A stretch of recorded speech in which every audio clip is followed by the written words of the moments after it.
Serving fans throughout the Midwest and even more around the world, this is the Show Me Sports Network. The following is an exclusive broadcast property presentation of the Show Me Sports Network and is a high-fidelity, all-digital broadcast. This broadcast is copyright by the Show Me Sports Network for the private use of our audience. Any other use of this broadcast without the Show Me Sports Network's written consent is prohibited.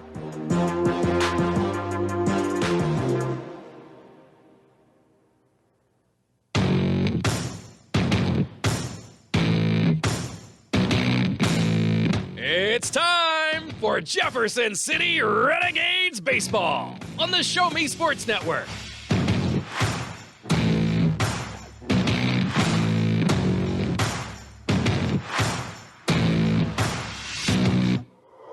This is the Jefferson City Renegades pregame show on the exclusive home for Renegades baseball. The Show Me Sports Network will recap last game's highlights, set the stage for first pitch, and even get the thoughts of the head coach during the pregame show.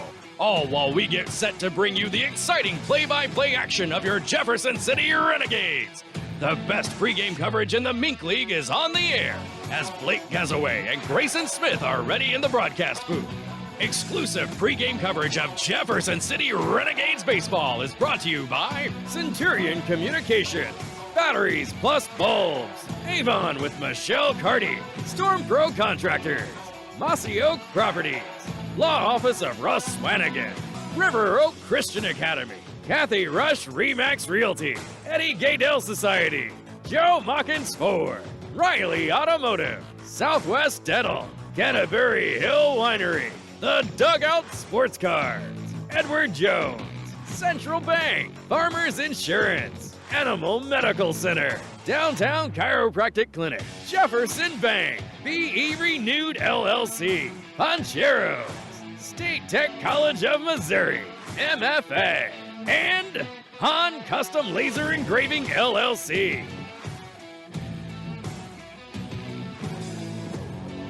You're listening to exclusive coverage of Jefferson City Renegades baseball on the Renegades Radio Network. Now, here's the voice of the Show Me Sports Network and the Jefferson City Renegades Radio Network, Blake Gazaway. And a very pleasant good evening, everyone. Blake Gazaway here with you from historic Ernie Vivian Field, joined by my partner this season in Grayson Smith. And Grayson, you've had a few games off here, but finally decided to come back to Missouri. Yeah, I've missed watching the Renegades play. I mean, it's been a good little off week, but I'm so glad to be watching baseball again. It's good to be here. It's beautiful weather out right now. Sun is shining, and I got to tell you, don't ever let me not bring a hat to the ball game again. This sun is right in my eyes, and I made a grave mistake. Well, the sun will go down in about an hour or so from now. It will be behind the tree line down first base. As this field, you don't look into it, but it definitely makes its presence known here. And it's still a hot one, as the thermometer says 92 degrees on it. Here, as we are just about 10 minutes away from start time. However, it feels more like 97, so it is a good night to come to the ballpark and work on your tan and then watch some good baseball, as this will be Game 6 of the 6-game homestead for the Renegades, as they went 3-2 over the 5 games, as they lost to the Sedalia Bombers in the first game of the homestead, then went on to win the next 3 as they beat the Chillicothe Mudcats, the St. Joseph Mustangs, and the Sedalia Bombers. And then they lost last night to the Chillicothe Mudcats. That was a 4-2 final. And tonight's game here with the Joplin Outlaws here at historic Ernie Vivian Field, the first time these two teams have seen each other this season, as it will be Game 6 of the 6-game homestead. Then tomorrow we'll be down the road at Sedalia, as the Renegades will travel to take on the Bombers. And then we'll be right back here again on Tuesday night as the Outlaws make the trek back up here to face the Renegades in 2 of the 3 games that we will see over the next 3 days. And then it's Wednesday's a rain date, so we're hoping we don't have to mess with the rain date, as we do have some rain that's coming in the forecast. You hear the wind picking up a little bit, but do have some rain in the forecast, as I think if we can get the game in about 10 o'clock, as long as we're done by 10, then we should be A-OK for the remainder of the night, and we'll be able to get out of here and get home without getting rained on. So I did bring the trash bags just in case. we would have to cover up our equipment here in case the rain does decide to come a little early, but it is breezy, and it is very breezy at times. Wind blowing from left to right on your media center or your app, however you're choosing. Well, now that I say that, now it's blowing from right to left. So we've got some swirling winds here. It may take the ball out. It may keep it in. Now it's blowing almost directly in from the third base line. So it's going to be something that both teams are going to have to deal with tonight, as depending on when they bat and the direction of the wind, it may carry it out, it may keep it in. So that's something we'll have to keep an eye on here for both teams. Yeah, I mean, we've said that before. We've seen crazy wind at this ballpark, but we say that and we're like, oh, there's not going to be any home runs hit today. And I think the wind jinxed us that day. There were a couple home runs hit by the Renegades. So I'm hoping to see that again tonight, see this wind just make the ball travel out of the ballpark and give these Renegades their first meeting against the Outlaws, give them the W. Well, tonight's game also a big night, as it's Mizzou night at the ballpark. As I've seen Truman the Tiger, he's here. He'll, I believe, be helping throw out the first pitch. The Alumni Association is here as well. They've got all kinds of good goodies from Mizzou. But this game tonight, of course, it has some implications on it. It's going to be who's going to be leading the Mink League in the South Division after tonight's game, as currently the Joplin Outlaws sit atop the South Division at a record of 8-6. Half game back from them are the Renegades at 7-6. A full game back are the Sedalia Bombers. They're at 6-6. And then last place is the Nevada Griffins. They're at 5-7. They're a full 2 games back here in this South Division. 2-game win streak being ridden by the Outlaws, a 1-game losing streak for the Renegades, 2-game losing streak for the Bombers, and a 3-game losing streak for the Griffins. As we look through the South Division of the Mink League. For the North Division, well, like it's been much of the season, it's not really a close race, as the Clarinda A's are out front there with a record of 9-2. 3 games back from them, they are riding a 5-game win streak. 3 games back from them are the St. Joseph Mustangs. They're at 6-5. They're at 3 full games back with a 1-game win streak. The Chillicothe Mudcats, they're 4-8. They are 5.5 games back in their North Division race. They're riding a 1-game win streak after they beat the Renegades last night. And then the Des Moines Peak Prospects, they're sitting at 4-9. They're a full 6 games back. Again, they're riding a 2-game losing streak in their season. So lots of action going on today in the Mink League. Let me refresh my screen and I'll get it to you. As the Des Moines Peak Prospects, they are hosting the Sedalia Bombers in a doubleheader. That's a 4 o'clock first pitch and 6:30 for Game 2 first pitch. So they should be almost done with that first contest if they aren't already done now. The Clarinda A's, they're hosting the Griffins. They won Game 1 by a score of 3-1. And not sure if they, well, let me back up. They had the first game at 5 o'clock. So that game may not be final yet, but they post them, since they don't live score them, they just post them as they go. So they'll have a second game with the Griffins at Clarinda. Of course, the Joplin Outlaws here at Jefferson City. The Chillicothe Mudcats, they're hosting the St. Joseph Mustangs. That game was an early start time, as they're already in the bottom of the 8th inning, and the Mustangs leading 1-0 in that game there. So lots of action here for the Mink League today, but most importantly, the Renegades need to show up and handle business today, and then that will get them inching ever closer to a South Division championship, as if they can get the win, that would put them into the top position with the Outlaws, which would help out their cause, because then we go to Sedalia and then turn right back around and face the Outlaws. So again, helping them even more in their case to be able to try to make a run for a Mink League South Division championship. See Truman the Tiger out, meandered with the players. As we said, tonight's Mizzou night at the ballpark.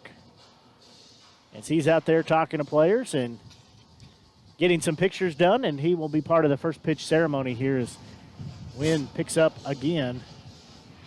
Well, I got to say, I think it's the location of the flagpole, but that definitely is not reflecting on which way the wind is blowing because it's not moving, but I'm getting a face full of wind right now looking down the first base line. Yeah, it looks like everybody's hair is blowing. I can't even see the flag right now, but yeah, it is a little hard to see. Apparently one of the games they forgot to put the flag up, and I never even noticed because it's hard to see down the third base line, and because we have the poles in our way and then the netting there, and didn't even realize they didn't have it up. And they figured that out when they were having the national anthem done. So they have got Old Glory out waving in the wind. As we said, this game 6 of the 6-game Homestead. Blake Gasaway here with you, joined by Grayson Smith here on the Show Me Sports Network. We've enjoyed bringing you games all season long and look to continue this season and for many, many seasons to come. Has had a chance to visit with some of the board members before the game and it's here a little bit early, comp batting practice. Watched the Renegades take their batting practice, then talked with the players and just a few other things and talking to some of the board members, and they all said they appreciated listening to the broadcast this season and expressed the interest to want to work for many, many seasons to come together, which is what I would like to do as well. As Mink League Baseball here in Jefferson City is a great way to spend your summer.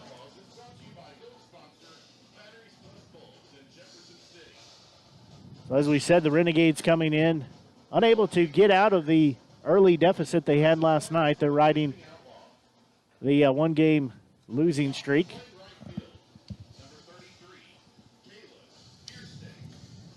So we'll introduce the Joplin Outlaws to you.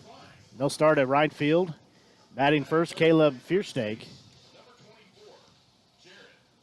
They will have shortstop batting second, that's Logan Klein. Batting third will be first baseman Jarrod Toller. Batting DH tonight, batting fourth will be Sam Golden. Playing in left field, batting fifth will be Ethan Ellis.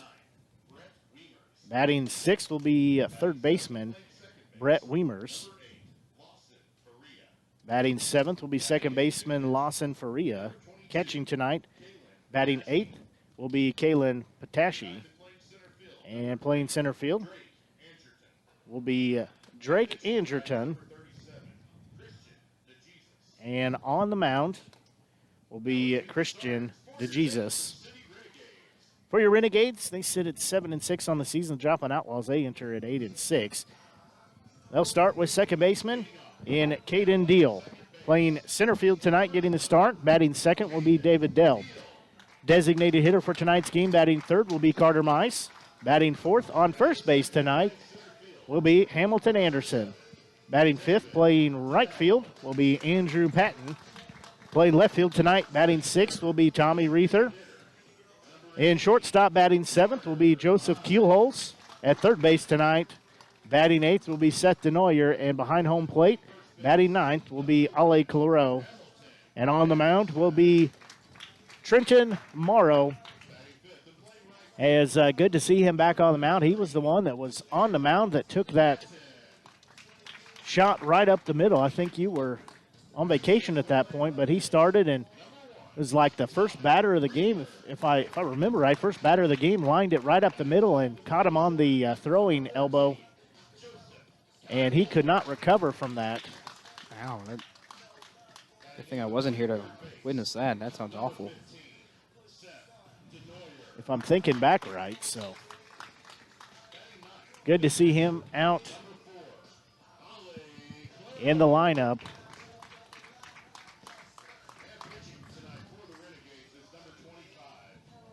Trying to pull up his stats here. Hard to see the screen. So Morrow, a 5'11", 190-pound. He's a freshman at Westminster. He's from Russellville, Missouri. And he is a right-handed thrower. He comes in with a record of 0-2. He has pitched in just 2 games. He has a 10.50 ERA. And he's pitched 6 innings, 3 strikeouts, 3 walks, given up 12 hits.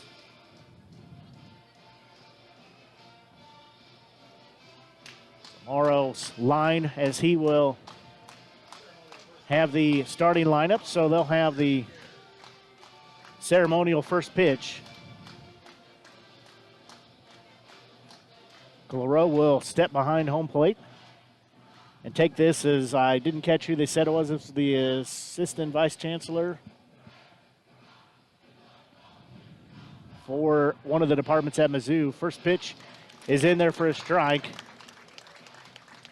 As we are just about ready for the ball game to get underway as see Truman the Tiger over.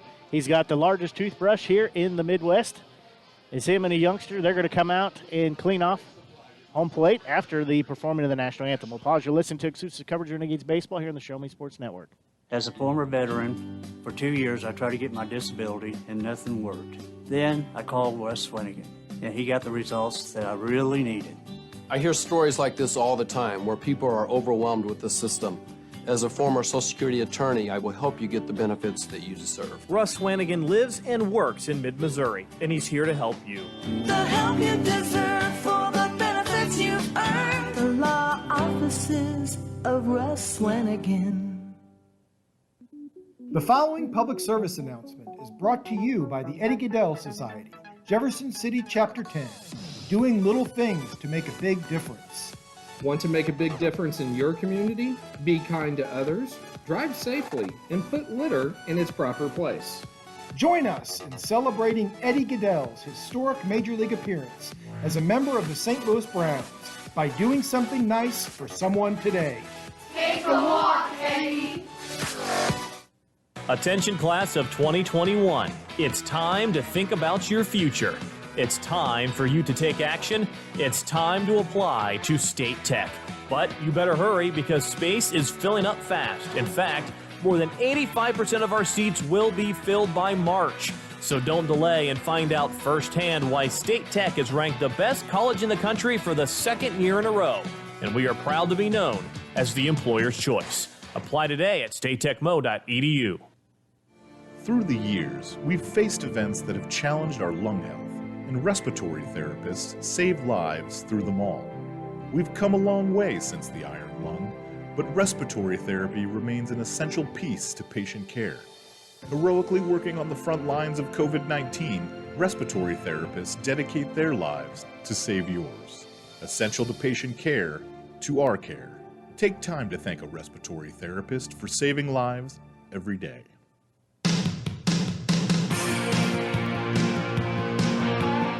Well, Truman the Tiger gets a nice hand after brushing off home plate with the largest toothbrush here in the Midwest. That is quite a feat there. That's sponsored by Southwest Dental Care. Pretty easily the largest toothbrush here in the Midwest. Imagine the set of teeth you'd have to brush those with. Things, what, about 6 foot tall?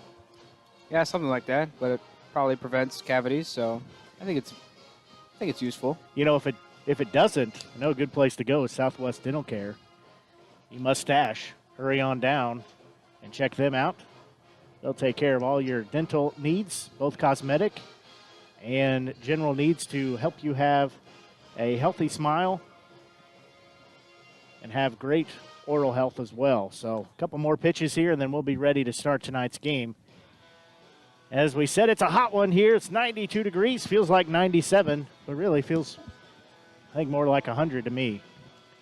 Definitely feels good with that wind. Yeah, not that I could tell much difference between 97 and 100, but it is a hot evening at the ballpark. The wind is going to be blowing sporadically. Nothing right now at the moment, but we've seen it blow in from left field. We've seen it blow in from right field. This 300 down either line, 375 in straightaway center field. As we are just about set to get our ball game underway.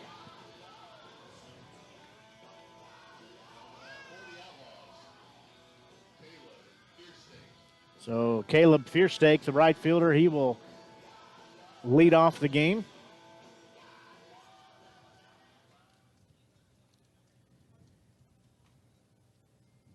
He is a left-handed batter, right-handed thrower on the mound. Is Morrow. First one in there. We're called strike one, and we are underway.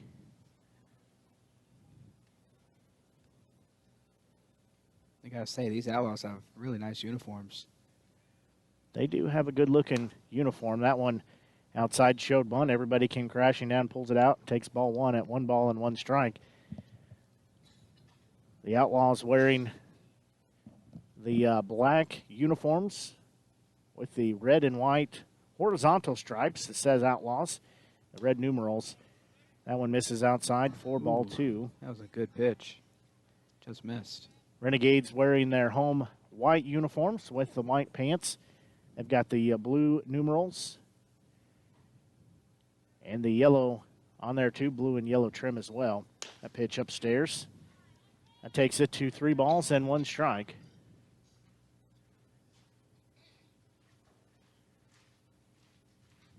Morrow looks back in.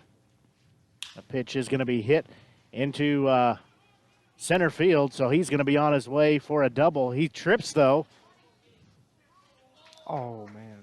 So throw just comes up late. I don't know what he tripped on, but he got turned around, but he'll be in there safely. So I should have been an out number 1 as the cutoff throw was made right to keel holes, but I don't know if he just bobbled the throw, but he would have got him out by a mile. Instead, he's on second base.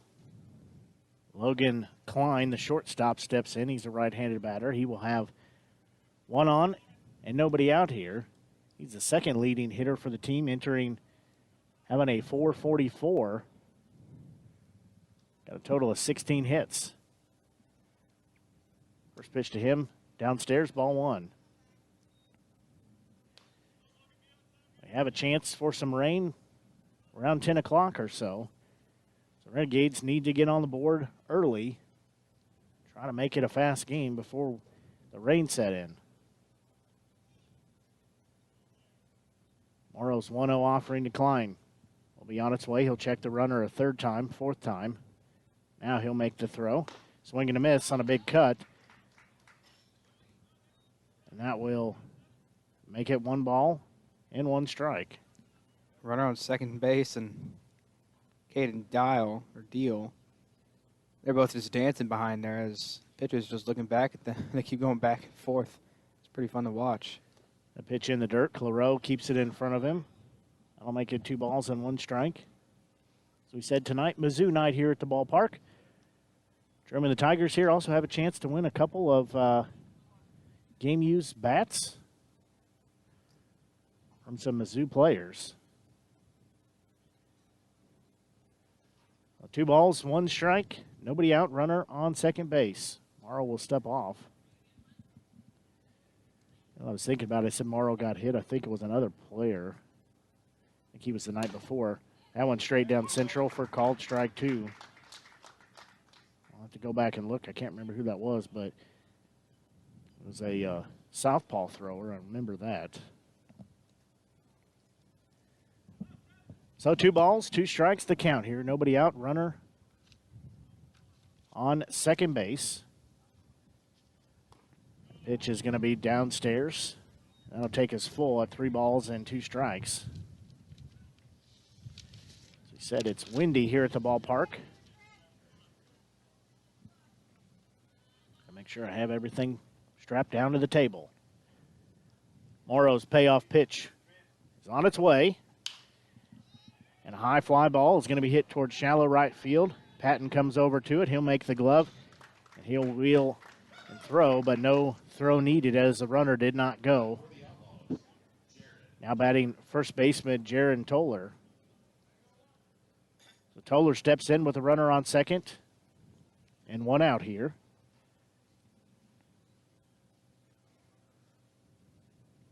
Toller hitting a .323. It's 5 walks, just 3 strikeouts. He has 10 hits and 3 ribbies.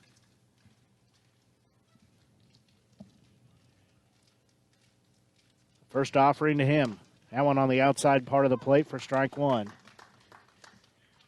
Here the Joplin Outlaws players walking behind us. I guess they hit up the concession stand. Never a bad time to get concessions here at Ernie Vivian Field. Morrow looks back in. He'll check the runner twice, 3 times. There's the 0-1 pitch. That one upstairs and outside for ball 1.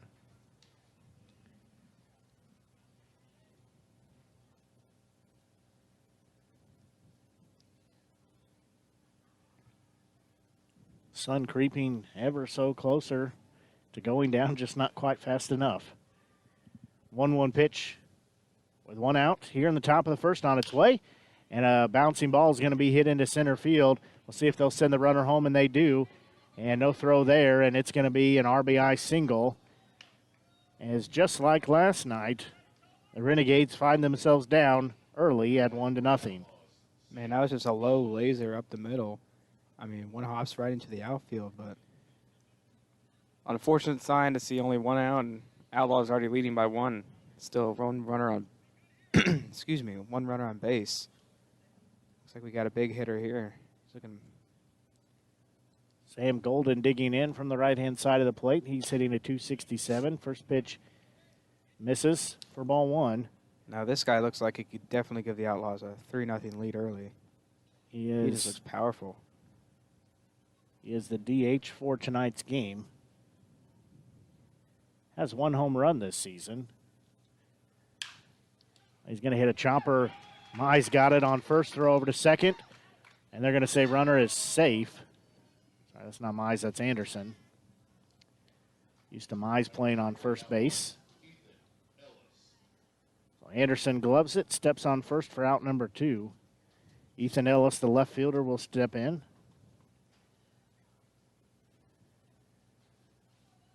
So 2 outs, runner on second base. The Outlaws leading 1-0. Morrow's first offering to Ellis will be on its way. He'll check the runner. That one in the dirt, ball one.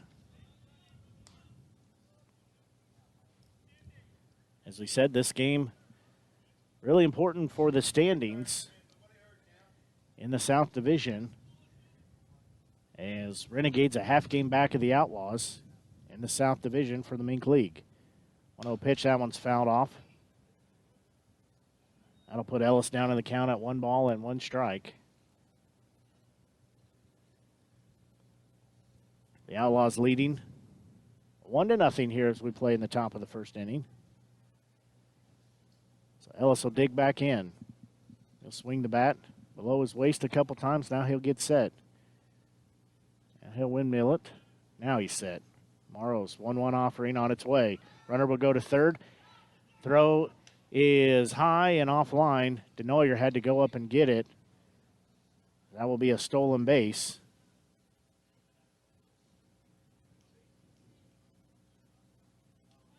Stolen base for Toller. Ellis digs back in. 2 balls, 1 strike count with 2 outs here. Renegades trying to get out of the inning. That one's going to be fouled off. That'll take us to 2 balls and 2 strikes.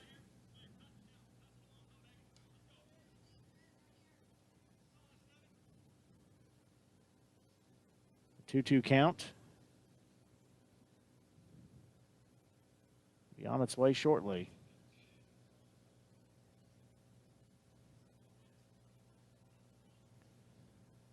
That one's going to be a chopper. It's going to be fielded by the shortstop. Thrower to first.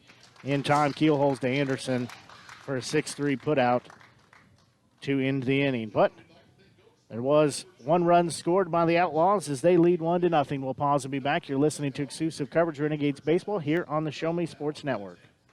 Adopt US Kids presents What to Expect When You're Expecting a Teenager. Learning the lingo.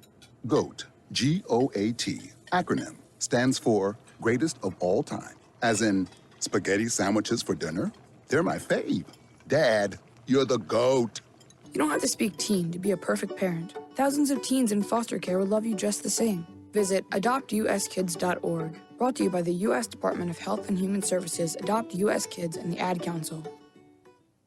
Parents, catching kids being good is at the heart of every parenting strategy you'll find at boystown.org/parenting. We've got parenting guides, articles, videos, quick tips, and even live parent talks on Facebook with Boys Town experts. Visit boystown.org/praise to receive your 10 Ways to Praise magnet. It's a great reminder to catch them being good, and that great parenting advice is just a click away. As the Outlaws lead by a score of 1-0.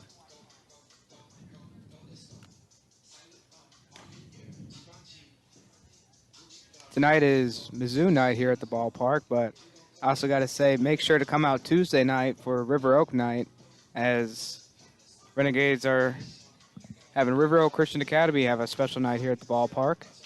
And I'm a little biased towards that school, as my mom happens to be the principal, so I'd love to see a lot of fans here and celebrate with the school and celebrate with the team. Well, they have had a lot of great nights here at the ballpark, have the Renegades. On the mound will be Christian DeJesus. He is from Hawaii. Wow. He's a right-handed thrower, a sophomore at University of Hawaii. Hilo. So he is here. He is 1-1, has a 2.45 ERA. He's thrown in 3 games. He has 11 innings pitched, 7 strikeouts, 2 walks, 10 hits. So he has been dynamite on the mound. Stepping in now will be second baseman. He'll lead off the game in Caden Deal. He's from O'Fallon, Missouri, 5'10", 170-pounder. He bats left, throws right. He's a freshman at Northwest Missouri State. Well, he will dig in as he'll enter tonight's game. Hitting third in the team with a .341, has 15 hits, including 2 doubles, 4 RBIs, 9 walks, has 8 strikeouts. So he's a left-handed batter. First pitch to him, upstairs, ball 1. We said hopefully you're enjoying tonight's broadcast here on the Show Me Sports Network. Blake Gasaway here with you, joined by Grayson Smith. We've got quite a contingent of listeners here. Big cut and a miss there for strike number 1. That'll take us to 1 ball and 1 strike. Outlaws leading 1-0.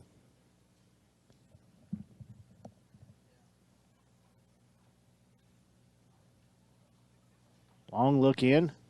1-1 pitch. That's fouled back to us. That'll take it to 1 ball and 2 strikes. The on-deck circle center fielder, David Dell. Then designated hitter, Carter Mize will be up after him. Renegades trying to reclaim the lead as they're down 1-0. Bottom of the first. A pitch in the dirt. That'll take it to 2 balls and 2 strikes.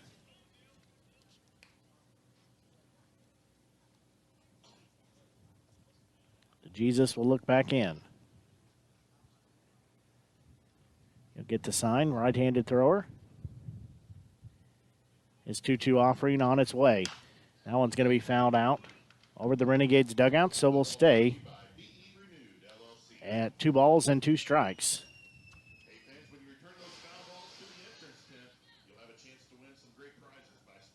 So Deal will step back in.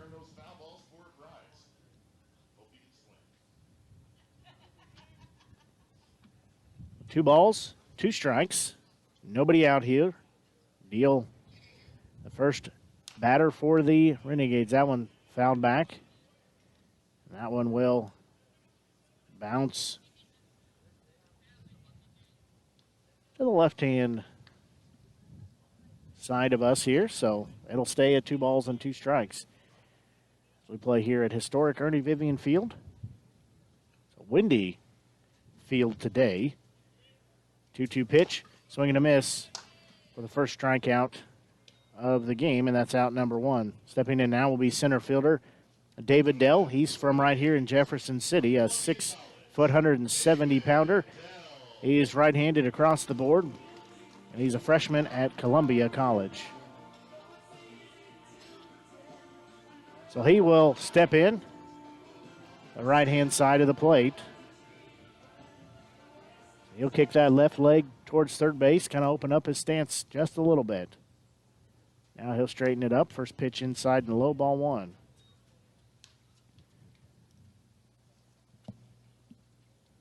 Dell has not seen a lot of action this season. But he is hitting a .304. Pitch downstairs. Make it 2 balls, no strikes. Played in 6 games, already has 7 hits. 3 doubles, 3 RBI, 1 walk, and 7 strikeouts, and 1 stolen base. Dell digs back in. He'll foul that one off the first base side. And I'll take it to 2 balls and 1 strike. Carter Mize, designated hitter for tonight's game. He's standing in the on-deck circle. If both of them can get on there, then Hamilton Anderson at first base tonight, he would be up then. 2 balls, 1 strike, 1 out count. That one's going to be chopped into the catcher. That'll be foul ball number 2. So 2 balls, 2 strikes, 1 out here as we play bottom of the first inning. The Outlaws leading 1-0.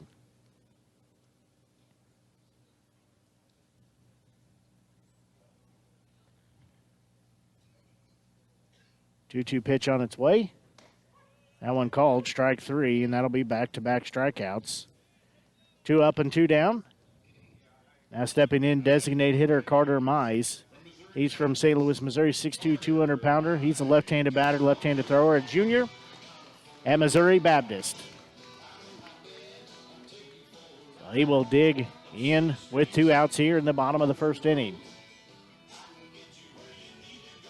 It's a race between him and Hamilton Anderson to see who's going to hit the higher percentage. Right now he's second on the team with a .373. Yeah, I've been impressed with both of them as he takes ball 1. I've been impressed with both of them. Anderson leading the team with hits with 20, and then Mize right behind him with 19. But, I mean, they've just been extra base hit machines, and they've gotten on a lot. And it's been a great thing to see for the Renegades. 6 home runs between the two, also 25 ribbies as well.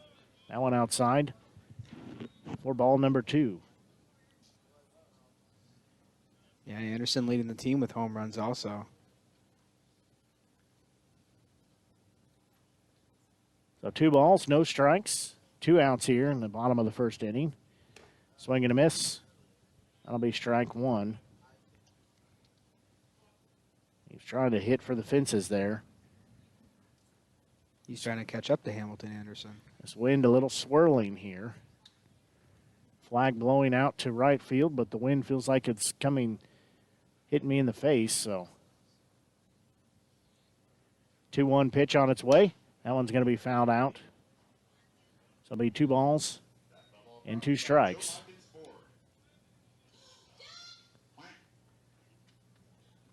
I got to say, since you've been gone, our sound effects crew has been doing some work. They're trying to give St. Joe a run for their money. Yeah, that definitely sounded new. I've never heard the duck before. So 2-2 pitch on its way. 2 outs here, bottom of the first. That one fouled off, so we'll do it again. Carter just a hair behind that one.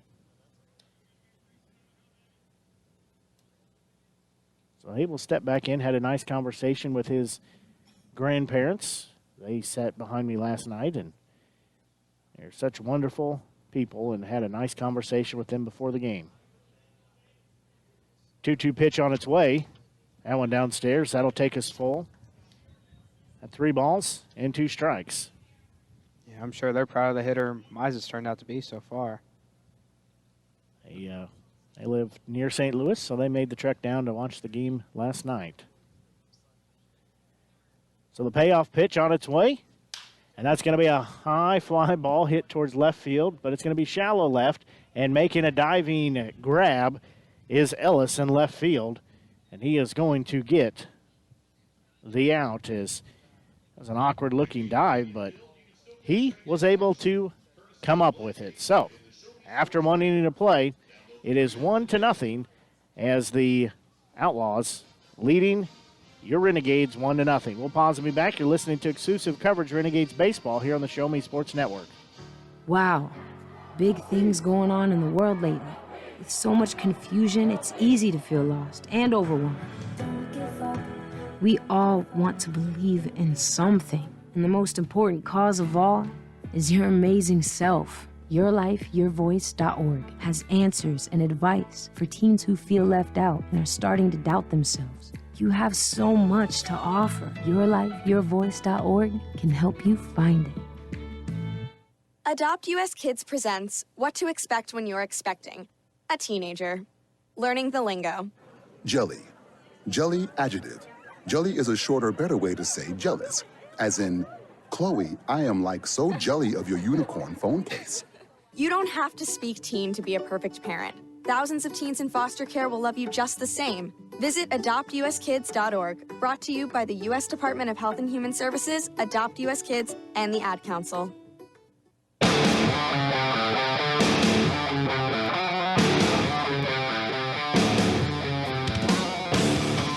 We go to the top of the second inning here, as the Outlaws will send hitters 6, 7, and 8 to the plate. That'll be third baseman and Brett Wiemers. He will step in. He's a right-handed batter. He's hitting third on the team with a 387. First pitch in the dirt, ball one. I should preface that the team leader is Lopez. He's got a perfect average. He's had one at bat and one hit. He is listed as a pitcher. Bouncing ball is going to go down the third base line, so that'll even the count at 1 ball and 1 strike. Pitchers can rake also. We've heard that term before. So not taking anything away, but obviously Lopez doesn't bat much. So Weimer's listed at third, but he's probably more like the second on the team average. Shot is going to go to third base. DeNoyer will glove it, throw over to first in time for the 5-3 put out. That'll be one batter, one out here.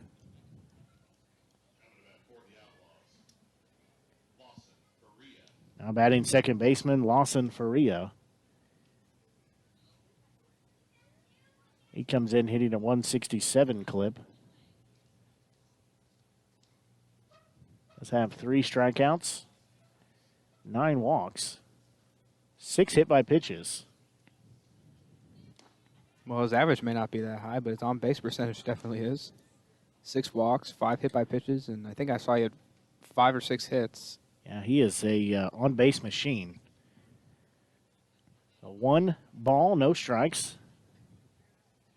That pitch upstairs. I'll take the count to 2 balls and 2 strikes. Hey, we get a little reprieve from the sun as a cloud has made its way over the sun right now. Yeah, thank the Lord. I can finally see. 2 balls, no strikes, 1 out. That pitch misses upstairs. That'll make it 3-0. Morrow trying not to give a 1-out walk here.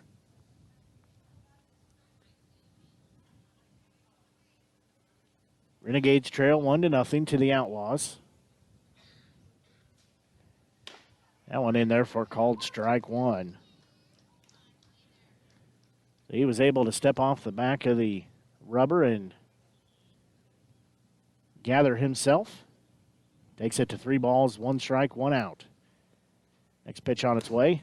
That one got the top part of the plate for strike number 2. That was a good pitch. It just totally froze him. Good fastball up and away. I mean, it's hard to hit that. It was a pretty looking pitch on its way. So payoff pitch for Morrow. That one's upstairs, walked him. Well, his on-base percentage will continue to rise. Now stepping in will be Kalen Protaski. He is the catcher. Double play is in effect. He's hitting a 192 clip. Has 11 strikeouts. First pitch in there for strike 1. That'll put Morrow ahead in the count.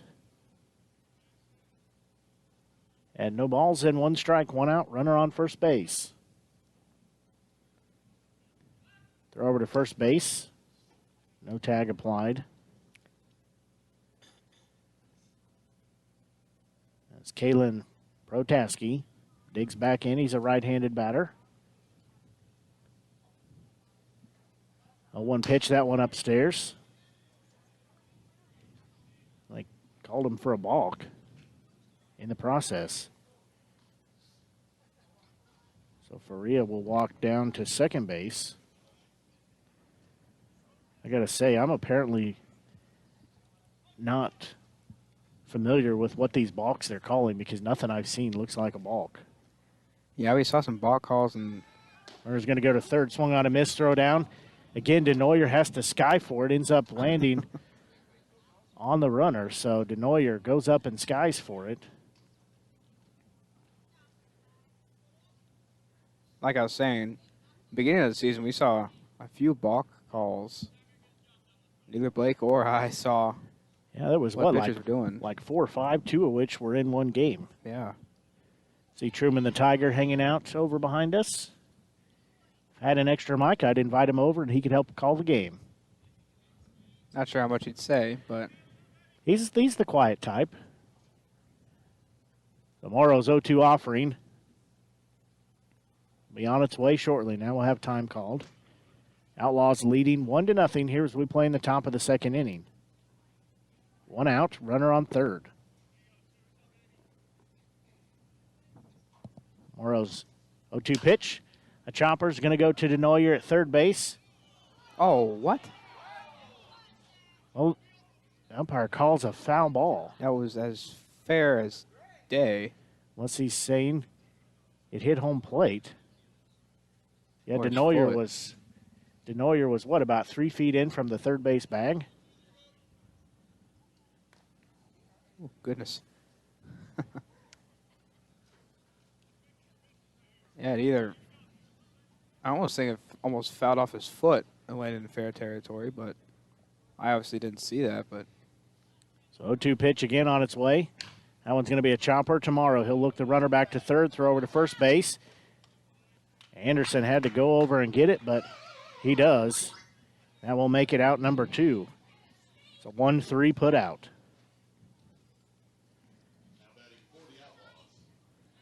So we'll go to the 9th batter here.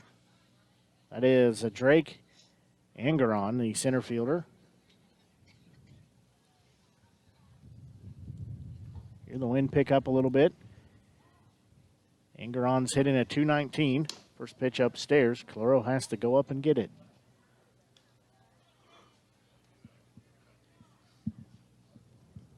Those are big fluffy clouds coming through, so hopefully the rain will stay away. And that one's going to be hit into right field, and it's going to score another run, and it'll be 2-0 Outlaws as Angeron gets credit for an RBI single.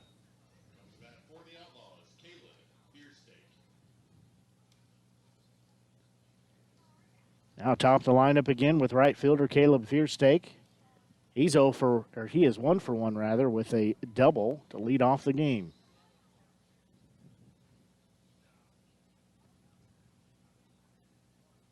Morrow looks in, gets the sign. Runner's going to go to second. Claro throws down there. They might have a chance, and ball's going to go into center field. So stolen base. That throw looked like it was on the money, just a little bit short. One hopped. Keel holes.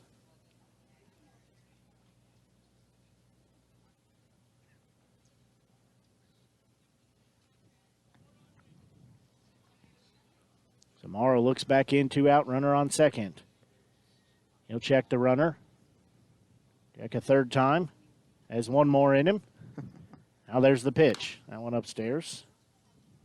That takes the count to 1 ball and 1 strike. I'd say he definitely is keeping a pretty close eye on the runner at second base. He looked over about 4 or 5 times in that one pitch. There's the next offering. That one's fouled back, so that'll put the count at 1 ball and 2 strikes. Doesn't like that baseball, so neither does the home plate umpire. So they're in agreement that it shall go. That ball is not pretty enough to be used in the game. Head coach Mike D'Amelia looks at it, and I don't think he's seeing exactly what they're seeing, but either way, he'll put it away. Morrow looks back in, runner on second, one out. And there's going to be a chopper hit to the second baseman. He'll glove it, throw over to first, and couldn't get the throw as it was offline. And another run's going to score as that goes through the fence and into the row of seats over there. So, and that is a play that just needs to be made. The ball just hit right to the second baseman. It kind of juggled in his glove, but he was able to get it great in his glove. I mean, just a bad throw away from Anderson, and it somehow gets this tiny little crack at the fence and pole. Yeah, there's not much hole there, but it found its way. So, or net and pole, I should say. Logan Klein, the shortstop, will step in. The Outlaws leading 3-0. 2 outs here, runner on second.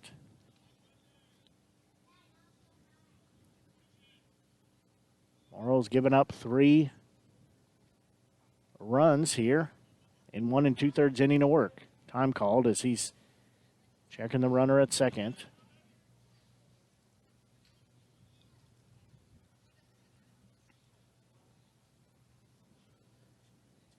Still waiting to make this first pitch, which is in the dirt for ball 1. Klein will be heading the count at 1-0.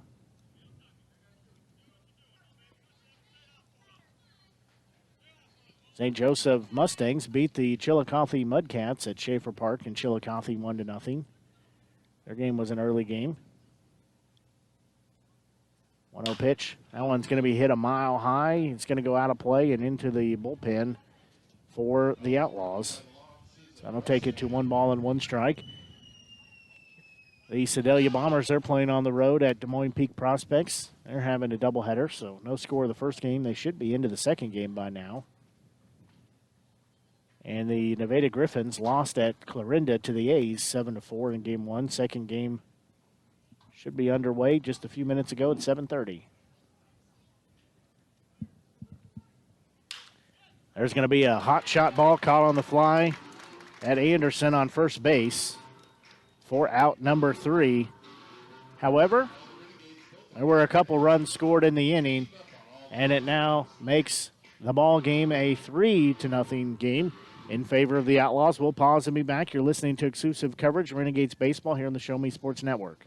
Eyes on the road, hands on the wheel, safely drive that automobile.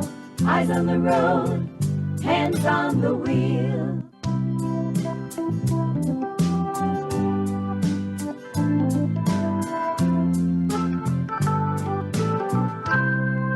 Safely drive that automobile. Eyes on the road, hands on the wheel. Eyes on the road, hands on the wheel. It doesn't matter how you say it, as long as you say it often. Praise your child at least 4 times for every time you correct them, and you'll be on your way to raising a confident, caring kid. 4-to-1 Praise is just one of the many parenting tools from the experts at Boys Town. Visit boystown.org/praise to receive your 10 Ways to Praise magnet. It's a great reminder to keep it positive, and that helpful parenting advice is just a click away. To the bottom of the second inning, as the Renegades trail 3-0 to the Outlaws from Joplin. These two teams will be very familiar with each other as they play today.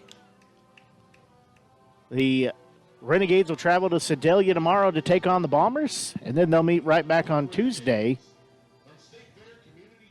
Leading off the inning will be batter number 4 in the lineup. That's Hamilton Anderson. He's from Columbia, Illinois, 6'3", 200-pounder. He's a left-hand batter, right-handed thrower, a freshman at State Fair Community College. He's coming into the ballgame hitting a .444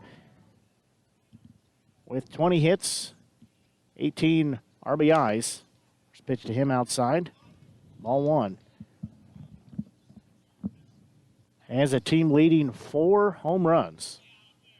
2 of those came in the same game a few nights ago. Still jealous I missed that game. Sounded like a great game. 1-0 pitch on its way, swing and a miss. I'll put him even at the count at 1-1 strike. That game was a walk-off winner with a home run in the bottom of the 10th inning. So Anderson will dig back in. 1-1 pitch. On its way. That one in there for called strike 2.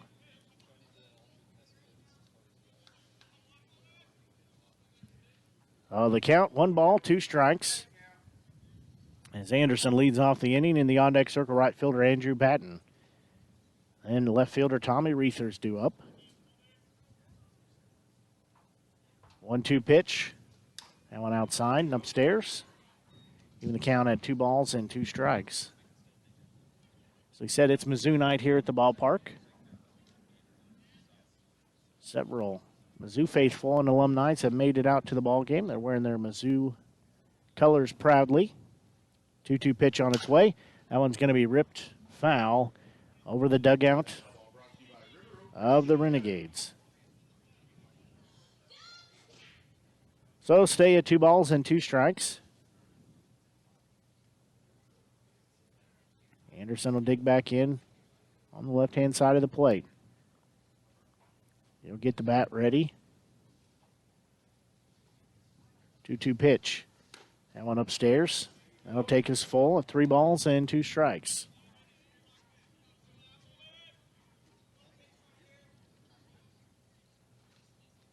Still time for you to make it out to the ball game if you haven't done so. 3 runs, 3 hits, no errors. No runs, no hits, and 1 error for Renegades. Swing and a miss. And that will be strikeout number 3, out number 1 of the inning.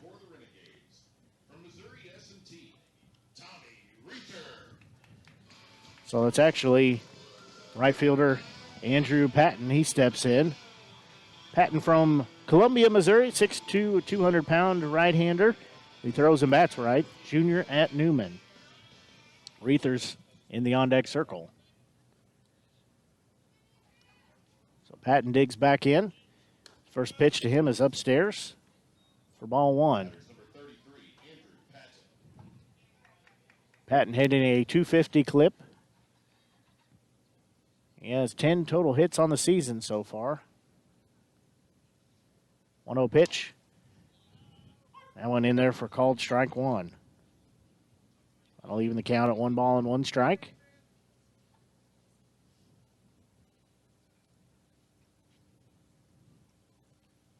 So to Jesus, next offering is on its way. That one upstairs. That'll be 2 balls and 1 strike. So he'll look in, get the sign he wants. Rotraski behind the plate gives him the sign. 2-1 pitch, and that's a ball off the inside ankle of Patton.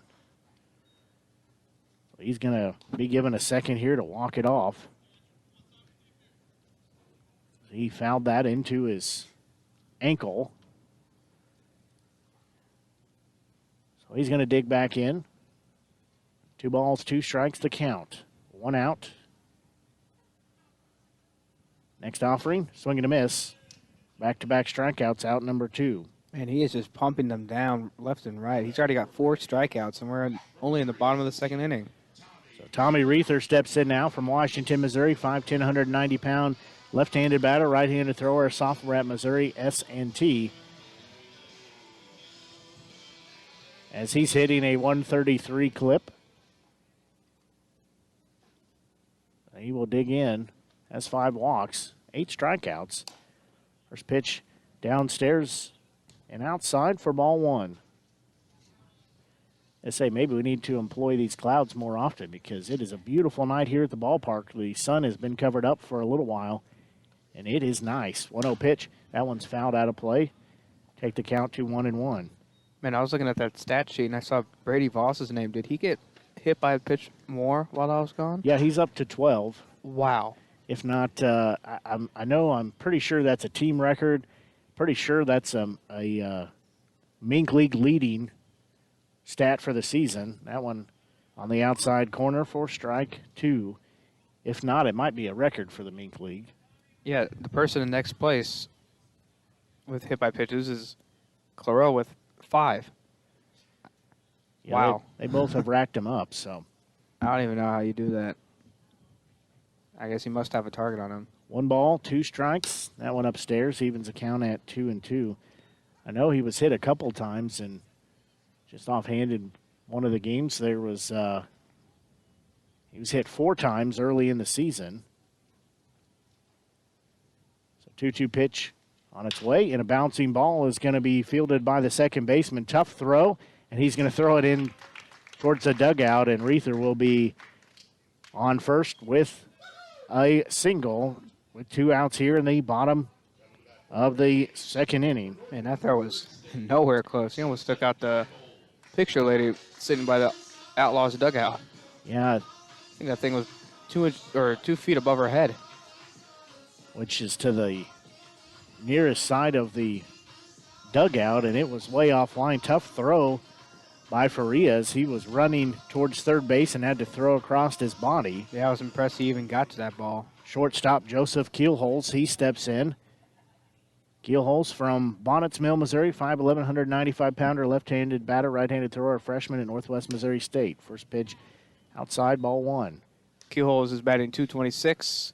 He has 7 hits and 31 at-bats with 2 doubles and 3 RBI. He also has 7 walks.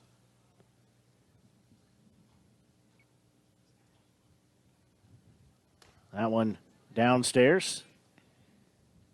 It takes it to 2 balls and no strikes.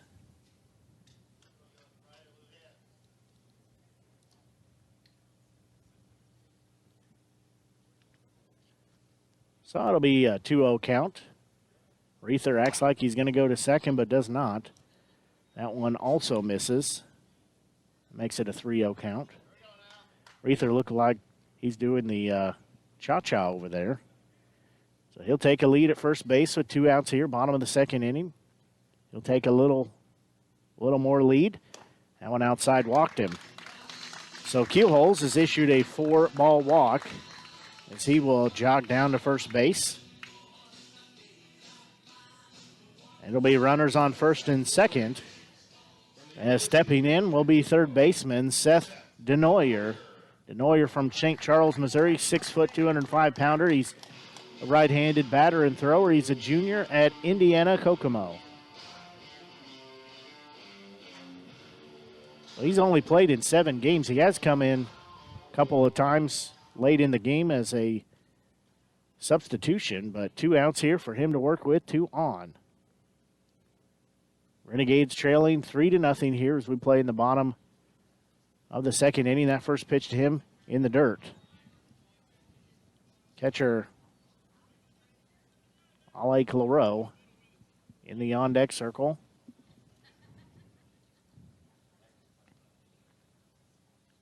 So Denoyer digs back in from the right-hand side of the plate.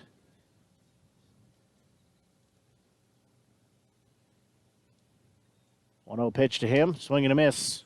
That's strike number 1. Real early on that pitch. That was a breaking ball. It totally fooled him. He was so early in front of that pitch. He was looking to go yard right there. It would have tied the ball game up. He is a power hitter. So 2 on, 2 out here. 1 ball, 1 strike count to Denoyer. Next offering, he'll hit it straight up the middle. It's going to be taken by the second baseman, thrower to first base. Got the first baseman, had to go out and get it, but got the out, and that will take us in a 4-3 putout to end the inning. Well, there were no runs scored, so the Renegades still trail 3-0. We'll pause and be back. You're listening to exclusive coverage Renegades baseball here on the Show Me Sports Network. Set the bar high and just go for it. You are destined for greatness. Is it my imagination? Or is everyone telling me I'm already the next big thing? Find your perfect self and follow your dreams. My dreams weren't going so well. For some reason, life was feeling dark and I couldn't snap out of it. All I needed was a little support and a few new ideas. YourLifeYourVoice.org helped me get my life back on track. I can take it from here. Every year, 4.5 million young adults between the ages of 18 and 24 visit the ER. It's every parent's nightmare. Umergency gives you all the tools you need to quickly and effectively manage your family's emergency. Umergency provides instant access to vital resources, customized to your student's campus and local community, digital consent form, and built-in urgent alert button. Umergency gives you peace of mind when you need it most. Download your Umergency app now. The top of the third inning, as they just had a game played out there where they were hula hooping, and got to say Truman the Tiger is skilled at a lot of things. Hula hooping, not one of them. I can't say I would have done much better than he did either, but hula hooping is not something that he has a future career in. Yeah, he's hanging his head in shame, is staring at his feet as he's walking out of the field. They'll lead off here with hitters 3, 4, and 5. That's first baseman Jarrod Toller. He had an RBI single in the first inning. So he steps back in on the left-hand side of the plate. Outlaws leading 3-0. Fouls that one straight back, so he'll be down in the count at 0-1. Thank goodness we did move from our location the very first game, because that would have been right at us. Still a great vantage point here at historic Ernie Vivian Field. We sit just to the third base side behind home plate. That pitch upstairs, ball one. First night we were pretty much dead center behind home plate. It was a great view, but anything that's fouled straight back or wild pitches were right there at us. That one on the outside part of the plate for strike 2. So we configured it a little different to move over just to make sure we don't have a baseball coming through the net at the equipment or ourselves. So 1 ball, 2 strikes. Morrow still on the mound. Next one, that one's upstairs and a bit outside. That'll take us to 2 balls and 2 strikes. It's turned off to be a beautiful night here at the ballpark. The sun is setting behind the clouds, behind first base line. 2-2 pitch, that one fouled off. So we'll do it again. Well, we did move away from the foul balls, but we still get foul balls hit to us plenty of times. Just not as bad as that first night. Very thankful for the net. Yeah, that first game, we had several wild pitches that just came straight for us. So 2-2 offering on its way. Now it's going to be a high fly ball hit to left field. Reether's going back on it. He's on the warning track. He's got the grab for out number 1. Toller gave it a ride, but couldn't get it out of the park. Designated hitter Sam Golden steps in. He is 0 for 1 with an out at first base. It's an unassisted out to Anderson. Next pitch, that one upstairs, ball 1.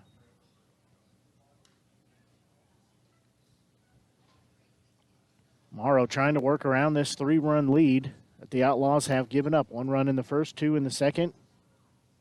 We play here in the top of the third. That one called Great strike pitch. 1. That'll make it 1 ball, 1 strike. See a couple Renegades players going around with the 50-50 raffle. As the wind picks up, blowing in from center field. 1-1 pitch. That one's fouled out of play. We'll take it to 1 ball, 2 strikes. 1 out here. As we said, the Outlaws leading 3-0. Line for them, 3 runs, 3 hits, no errors. For the Renegades, no runs, 1 hit, and 1 error. 1-2 pitch. That one's going to be a little nubber off the end of the bat. As coming in is Anderson. He will grab it for out number 2. He's had a busy night over there at first base. Yes, he has. With making great plays and having to jump high for some wild throws. Left fielder Ethan Ellis will step in now. He hit into a 6-3 putout. So he's 0 for 1 for the game so far. 2 outs here. First pitch, inside, ball 1. Good to see Morrow getting 2 quick outs in this 3rd inning. He had a rough couple first 2 innings. So he's trying to set him down 1, 2, 3. That one's going to go into left field as Reether unable to get over to it. And it'll be a double. We're going to have a play at second base.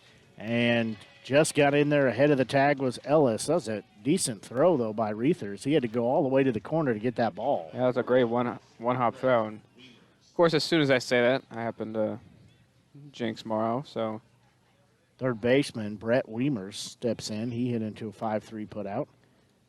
So 2 outs here, runner on second base. That's Ellis. Outlaws have already had a lot of runners in scoring position so far this game. So you have yet another person on second base. Well, that's why they have the record they do, as they lead the Mink League. That one hits Weimer's in the back, so he will be hit by pitch. He will jog down to first base. That's why they're sitting atop the South Division right now. So second baseman Lawson Faria steps in now. He walked, moved over to second on a balk call, then got over to third base on a steal, then was drove in with an RBI single a couple batters later. They're going to have a conversation on the mound. Or Trenton Morrow. He drew the start tonight. Outlaws leading 3-0 as we're just shy of 8 o'clock here. Blake Gasaway with you, joined by Grayson Smith here on the Show Me Sports Network. If you haven't done so already, be sure and like our Facebook page. Just search ShowMeSportsNetwork.com. You'll find us on there. That's a way that we post a lot of various things about what's going on. What we have going on with the team. We try to share the Jefferson City Renegades page post as well, so like their page as well. And be sure and share both of our pages. Try to post the starting lineup, the projected starting lineup, about an hour before game time, as well as we have a graphic that we post that wraps up the game with the finals totals as well. Lawson Faria, second baseman, steps in from the right-hand side of the plate. 2 on, 2 out here in the top of the third. Morrow will step off as he seems like he's really bothered by those runners at second base. I was just about to say that. He's checked over on those runners countless times tonight. I'm starting to think him getting distracted by the runners is kind of why he's been kind of wild around the strike zone tonight. So he'll check twice there. First pitch is going to be hit into center field. It's going to take a hop and to get to Dell. And they're going to have the runner scored from second base, so that will be an RBI single. Now it's a 4-0 ball game. Anderson apologizing on that. He cut off the throw. I don't know if it would have beaten the runner at home plate, but it would have been surely close. Yeah, I don't think it would have been enough to throw him out. Catcher in Kalen Protaski steps in. He is 0 for 1. Again, 2 runners on, 2 outs here. Outlaws have already put up a 1 spot here in the ball game. Morrow again checks the runner at second 3 times. Now we'll have a throw over. Threw over as in through to the second baseman, who was nowhere near the bag. About 8 foot away from the bag.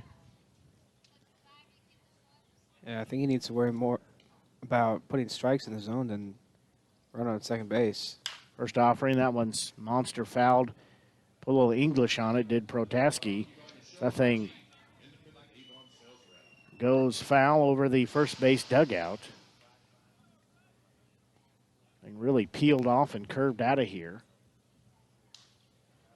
That one might have actually made it in the parking lot over there. If it's not, it's probably in the creek. 0-1 pitch on its way. Morrow again checks the runner twice, 3 times. Now we're going to have time called. So Protaski stepped out. Well, he asked for time, then he stepped out.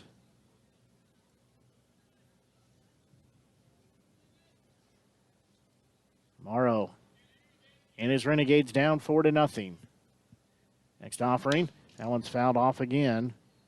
That'll take us to no balls and 2 strikes.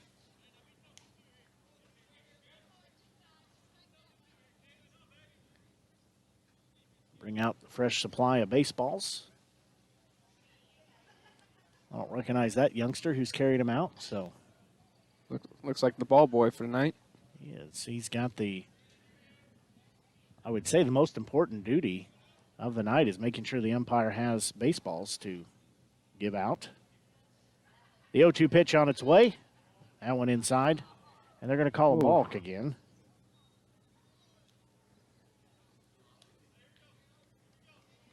I was looking at Morrow and saw nothing that indicated it was a balk. That should have been strike 3, too. That pitch was inside.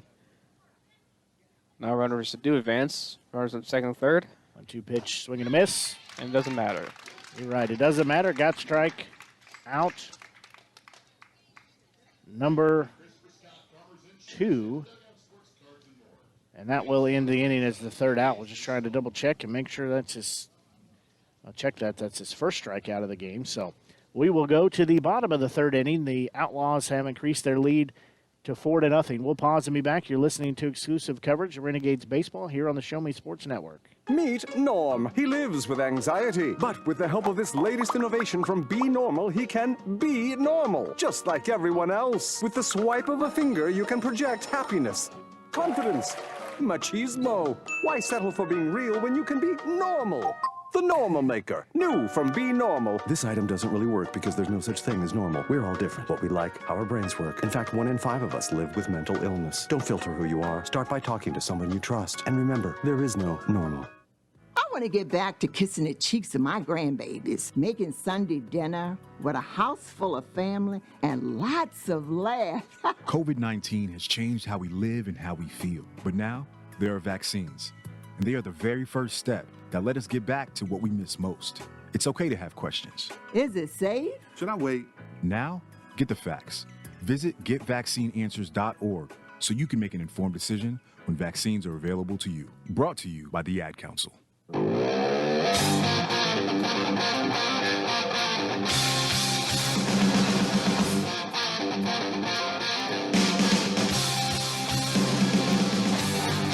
Well, we go to the bottom of the third inning as the Renegades trail in the Outlaws 4-0. I said fourth inning. I meant bottom of the third inning. I was one frame ahead. So it'll send batters 9, 1, and 2 to the plate. I love this song. Already been 4 strikeouts, just 1 walk given up by pitcher and starting pitcher Christian DeJesus. Yeah, he's been dominant tonight. I think he has 4 or 5 strikeouts already. And we're only in the third inning. So stepping in will be Ale Claro.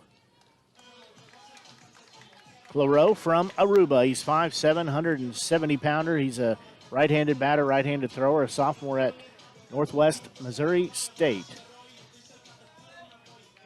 He steps in hitting a .207 on the season. Wind again picking up just a hair. First pitch to him inside, ball 1. Claro, as we said earlier, is second on the team with hit by pitches, raising his on-base percentage a little bit higher. But he is still nowhere near number 1, Mr. HPP, Brady Voss.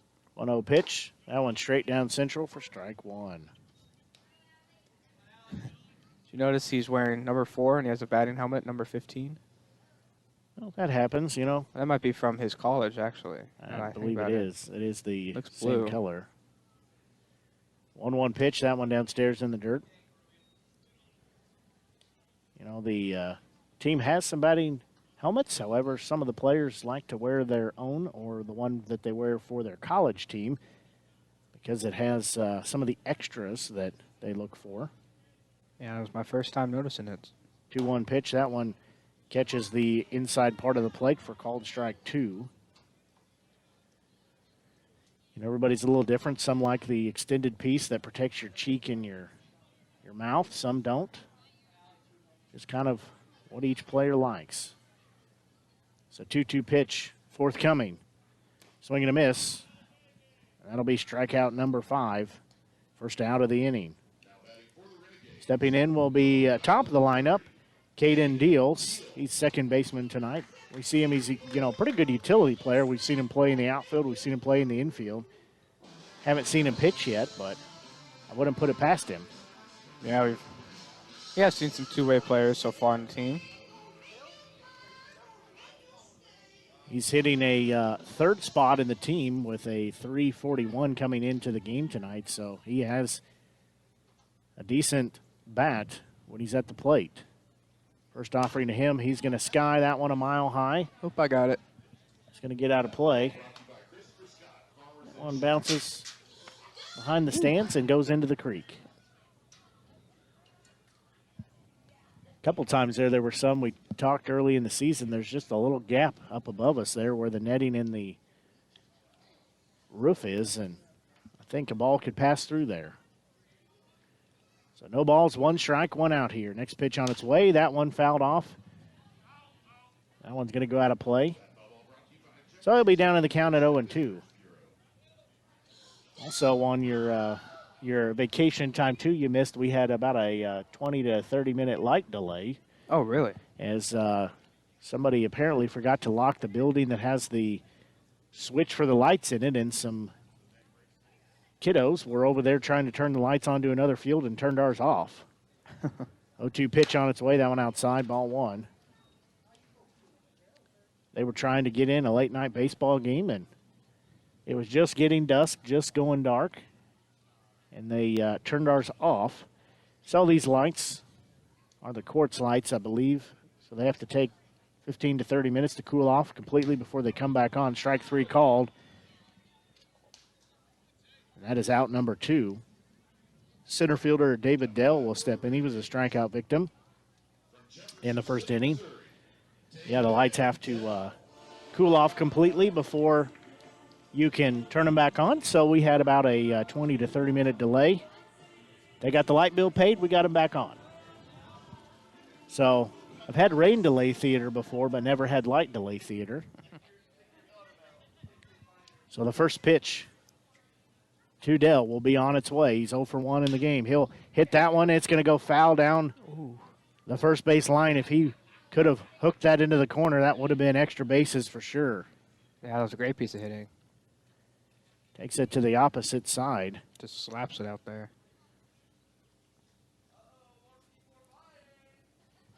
No balls, 1 strike.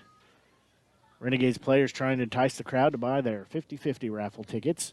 That one's going to be a chopper. Hit to the third baseman. He misgloves it over to first base, and they say he's safe as it ended up going into the shortstop's glove. And Dell legs it out, so he will be standing on first base with a 2-out single. The designated hitter Carter Mize will step in. They're playing. For a second, they were playing the good, bad, the ugly. So he steps in with 2 outs here, runner on first base. Entered the game hitting a .373 clip. The on-deck circle, Hamilton Anderson. Oh, Mize has 5 stolen bases on the year. Runner go to second. Throw down, and they say they got him. So Dell will be caught stealing. And that will end the inning as they gave up 1 hit but no runs. And we'll go to the 4th inning of play as the Outlaws leading 4-0. We'll pause and be back. You're listening to exclusive coverage of Renegades baseball here on the Show Me Sports Network. As the COVID-19 vaccines become available, you may be asking yourself, should I get it? Will it help me get back to doing the things I love, like meeting friends or traveling? And can I do it without putting my family at risk? You've got questions, that's normal. So visit getvaccineanswers.org for the latest information on the COVID-19 vaccines. Getting back to the moments we miss starts with getting informed. It's up to you. A message brought to you by the Ad Council and the CDC. It costs so little to teach a child to love, and so much to teach him to hate. These simple but profound words from our founder are at the core of each parenting strategy you'll find at boystown.org/parenting. Teach me respect. Teach me patience. Teach me love. Visit boystown.org/magnet to receive a Teach Love magnet as a reminder that the change we want to see in our world begins at home. And Boys Town is there to help along the way. Well, we go to the top of the 4th inning as the Outlaws are leading 4-0 here as it's Mizzou night at the ballpark. Stepping in now will be center fielder Drake Angeron. He's a left-handed batter, shows bunt, lays it down. Denoyer will glove it. Throw over to first base. Not in time. He will get credit for a infield bunt that he legs out, so he'll be on first base. Right fielder Caleb Fearstake steps in. He's got a 2-for-2 night. He's had both doubles as an RBI to his credit.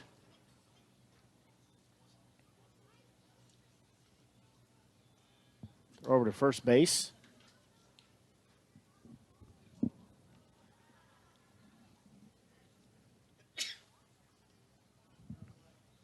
now we'll have time called.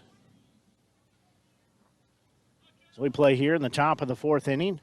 Outlaws leading 4-0.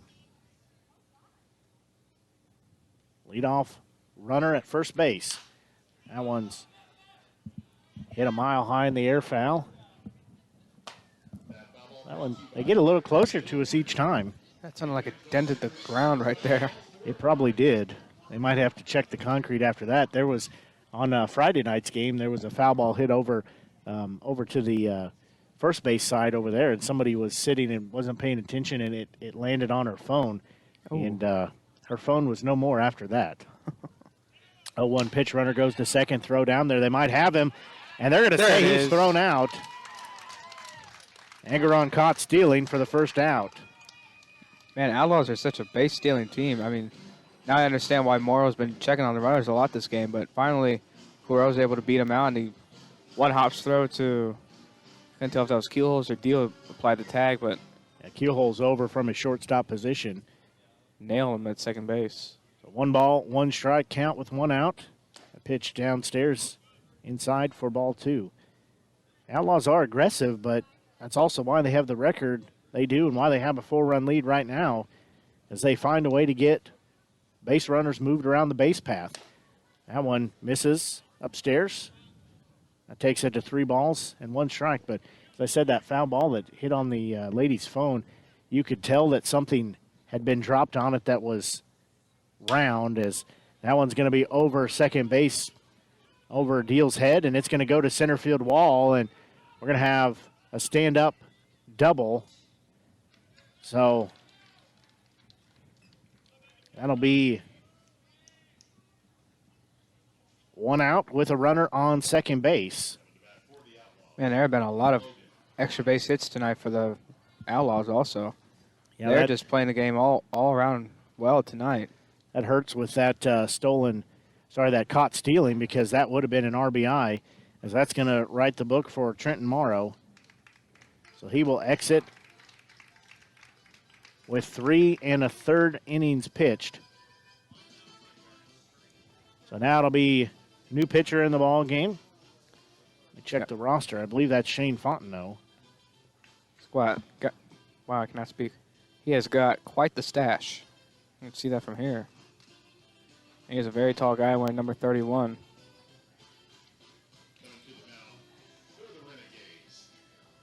From the University of Arkansas, Monticello. From Baton Rouge, Louisiana, Shane Fontenot. And you are indeed correct. That is Shane Fontenot. Well, the mustache does give him away. So Shane Fontenot will be on the mound. He's from Baton Rouge, Louisiana, 6'4", 230-pound right-hander. He's a senior at Arkansas Monticello. So he will step in. Let me pull up his stats here. Give me a second. One neat thing about the Mink League here is they use the point streak system. So you can follow along. Most of the teams, we say most of them, do live game scoring, so you can pull that up. What a great idea. You could watch the point streak scoring and listen to our broadcast and be able to follow along. So Fontenot enters with a record of 2-0. He's pitched in 5 games, has a 2.16 ERA. Does have 8 1/3 innings pitched, 11 strikeouts, 3 walks, and given up 4 hits. So he's pitched to the Mudcats on the 14th. He pitched 4 innings of work there. The rest of the time he's pitched an inning and a third or less. Wow, and he was great against the Mudcats. See, he went 4 innings, only allowing 1 hit and 5 strikeouts. Yeah, he's only allowed 1 hit in the 5 games. 4 of the 5, he didn't allow any hits in the inning and a third he pitched on June 4th, where we were in St. Joseph. He will come on here. and try to limit the damage here after back-to-back hits were given up in the inning. Runner was caught stealing at second base. But there's a double, so runner standing on second base. Shortstop Logan Klein digs in. He has a fly out to first base and a fly out to right field, and they're going to have a quick conversation as Clareau will go out and talk to Fontenot. Outlaws leading 4-0 here.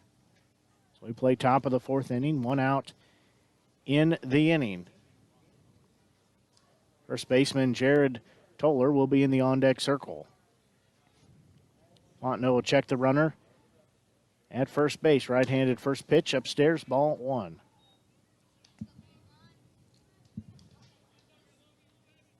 So he will look back in. Again, runner on second, one out here as we play top of the fourth. Fontenot looks at the runner at second. There's the next pitch. That one's fouled out of play. So we'll go to a count of 1-1 with one out here.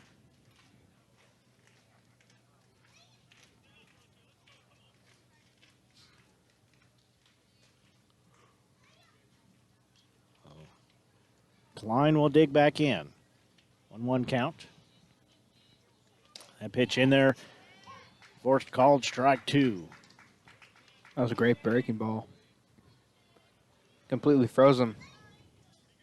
So we said Klein 0 for 2 on the night. 1 ball, 2 strikes, 1 out.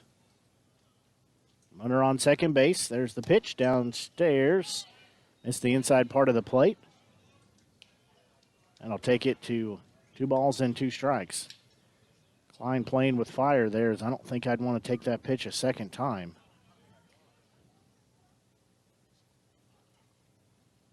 So 2-2 offering on its way. That one downstairs misses for ball 3. He is not happy with that call. He's laughing it off. Again, I don't think I'd want to take that pitch again either.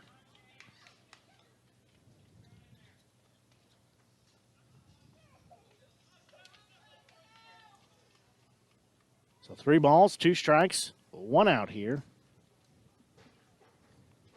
Payoff pitch. Chopper is going to be hit to keel holes at the shortstop position. Throw over to first. Got the out there. That was a fielder's choice and a 6-3 fielder's choice. So that will be out number 2. And stepping in, first baseman Jarrod Toller.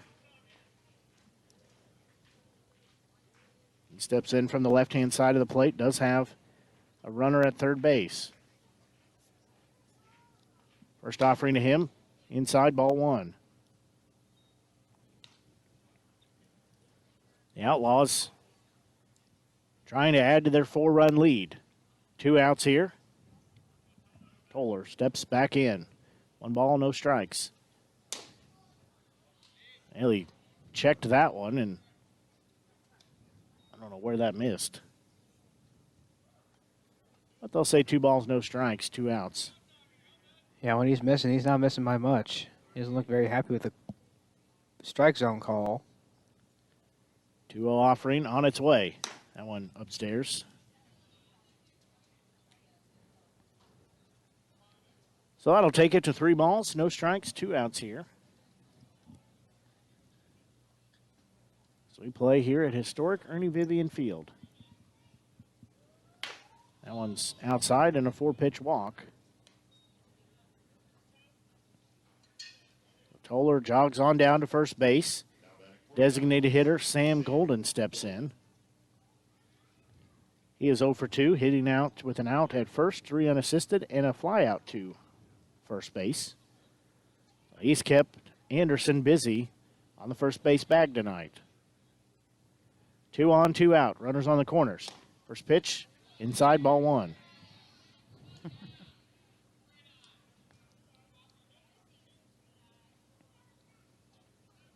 Last 7 pitches from Fontenot have been close, but not in the strike zone. 1-0 pitch. That one misses, ball 2. Hear the crowd groan there as Fontenot is almost beside himself, as he cannot believe that he can't get the call on these pitches. Yeah, Claro doing his best to try and frame him right, but just barely missing the strike zone. 2 balls. Now the back. Did they just call another balk? They did. Back umpire calls a balk on Fontenot. I don't know where they're seeing these.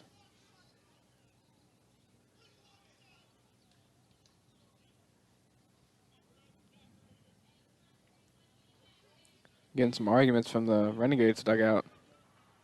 So that'll plate 1 run. It's now a 5-0 Outlaw lead. 2-0 count as Fontenot looks in. That one straight down central for strike 1. I don't know what they're looking at to see these balk calls.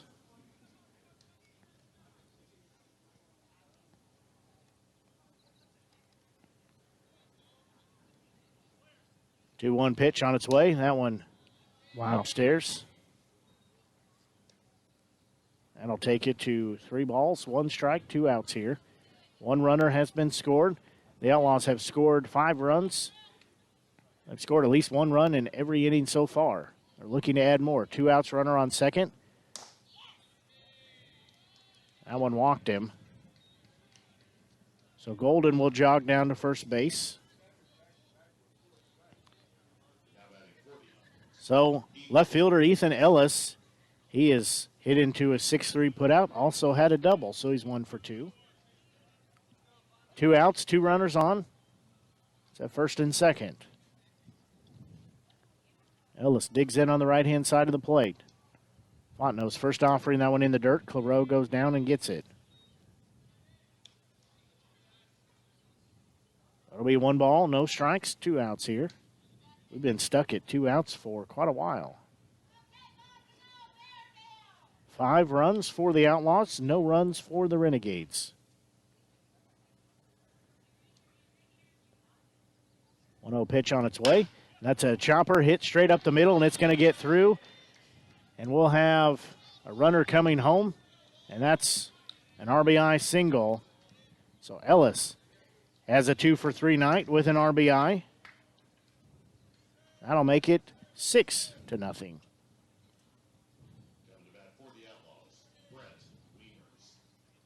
Now stepping in, third baseman Brett Wiemers. He has had a 5-3 putout and a hit by pitch. So he'll step in with 2 on, 2 out here. Fontenot's first pitch, a chopper, broken bat's going to be taken by Keelholz. He'll flip it to second, 2 deal to get the out. But 2 runs were scored, as that will be a 6-4 putout. However, they did score 2 runs in the frame, so we'll go to the bottom of the 4th inning as the Outlaws now lead 6-0. We'll pause and be back. You're listening to exclusive coverage of Renegades baseball here on the Show Me Sports Network. As a former veteran, for 2 years I tried to get my disability and nothing worked. Then I called Wes Swanigan, and he got the results that I really needed. I hear stories like this all the time where people are overwhelmed with the system. As a former Social Security attorney, I will help you get the benefits that you deserve. Russ Swanigan lives and works in mid-Missouri, and he's here to help you. The help you deserve for the benefits you've earned. The law offices of Russ Swanigan. The following public service announcement is brought to you by the Eddie Goodell Society, Jefferson City Chapter 10, doing little things to make a big difference. Want to make a big difference in your community? Be kind to others, drive safely, and put litter in its proper place. Join us in celebrating Eddie Goodell's historic Major League appearance as a member of the St. Louis Browns by doing something nice for someone today. Take a walk, Eddie. We go to the bottom of the 4th inning as the Renegades will send to the plate their 3, 4, and 5 hitters, as they just cannot seem to find a way to get the Outlaws out of the base path, keep them from scoring runs. Line is 6 runs, 8 hits, no errors for the Outlaws, no runs, 2 hits, 1 error for the Renegades. Leading off the inning will be designated hitter tonight. And Carter Mize, he was at bat. Had an 0-1 count when David Dell was thrown out at second in a caught stealing, so he will step back in. He flew out to left field his first at bat.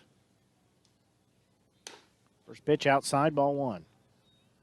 Hopefully these 3, 4, and 5 hitters can finally put some runs on the board for the Renegades, as they've just been struck down by DeJesus tonight. Well, that's where they've scored a lot of their runs, have been in the middle part of the lineup. That one fouled off the catcher. The on-deck circle, Hamilton Anderson, first baseman for tonight's game. So between Mize and Anderson, they lead the team at 1 and 2. They've had a battle most of the season so far at who's claiming the top spot. 1-1 pitch, that one in the dirt for ball 2. So Mize will step back in with a 2-ball, 1-strike count. DeJesus looks back in, takes a deep breath, gets the sign. 2-1 pitch, that one outside. Ball 3, so it'll be 3 balls, 1-strike count as we lead off the bottom of the 4th inning. The Outlaws leading 6-0. So we play here at historic Ernie Vivian Field in Jefferson City. 3-1 pitch, that one in there for called strike 2. Hear the crowd groaning again at that one. Yeah, even Hamilton Anderson was walking to the plate. So he thought that was ball 4. Somebody just got a warning over in the Renegades side. I don't know if it was the dugout or on the... I don't think it was in the coach's box. I think it was from the dugout. Payoff pitch. That one's fouled off. We'll do it again. Fouled off above our heads, so must have got out of play. Didn't hear it hit the roof. So the payoff pitch again will be forthcoming. I did see a St. Joseph Mustang get thrown out of the game a couple nights ago, so umpire, Man, I missed a ton. I know the umpire has that right. I didn't see who it was, but somebody was heckling him all night long, and finally he did give him a warning, and he finally got tired of it, and he threw him out, and so the player exited the dugout and spent the rest of the game on the bus, presumably listening to our game on the Show Me Sports Network, but that's just speculation. A hard hit ball will be to second base. He'll glove it, throw over to first in time to get the 4-3 out. So Mize is retired. Stepping in now will be Hamilton Anderson. He has 1 strikeout here so far. He's only had 1 at bat, so he's 0 for 1. He is leading the team entering tonight's game. He's hitting a .444 clip. Has those 20 hits, 4 home runs, including 2 in the same game a couple nights ago, 18 RBIs. So 1 out here in the inning. First pitch to him. He's going to hit it on the fly and caught by the second baseman and Rhea. So that's out number 2. Quick out number 2. That's hit right off the end of the bat, just right to the second baseman. Right fielder Andrew Patton, he will step in. He was a strikeout victim as well. 6 strikeouts in the game so far for starting pitcher for the Outlaws in DeJesus. 2 outs here. Patton at bat. He'll foul the first one back for strike 1. Well, the clouds have dissipated here, and it's turned into a beautiful evening here at the ballpark. 0-1 pitch, that one downstairs. That'll take us to 1 ball and 1 strike as we're just shy of 8:30 here on the Show Me Sports Network. Blake Gasaway here with you, joined by Grayson Smith. 1-1 pitch will be forthcoming. It's on its way. Swing and a miss. That'll put Patton down in the count at 1 ball and 2 strikes. Hopefully you'll enjoy tonight's broadcast. Be sure, if you haven't done so, like our Facebook page. Also, let us know where you're listening from, and hopefully that you enjoyed the broadcast. I always like to hear from our listeners. And that's going to be hit off the end of the bat. A mile high coming in will be the shortstop, He'll glove it for out number 3, and that will take us 3 up and 3 down. So we'll go to the top of the 5th inning. The Outlaws leading 6-0. We'll pause and be back. You're listening to exclusive coverage of Renegades baseball here on the Show Me Sports Network. Attention class of 2021. It's time to think about your future. It's time for you to take action. It's time to apply to State Tech. But you better hurry because space is filling up fast. In fact, more than 85% of our seats will be filled by March. So don't delay and find out firsthand why State Tech is ranked the best college in the country for the 2nd year in a row. And we are proud to be known as the employer's choice. Apply today at statetechmo.edu. America's veterans have always stepped up and made great sacrifices. But with the COVID-19 crisis, many veterans are struggling to make ends meet or get the care they need. DAV has helped ill and injured veterans for 100 years, but today the need is greater than ever.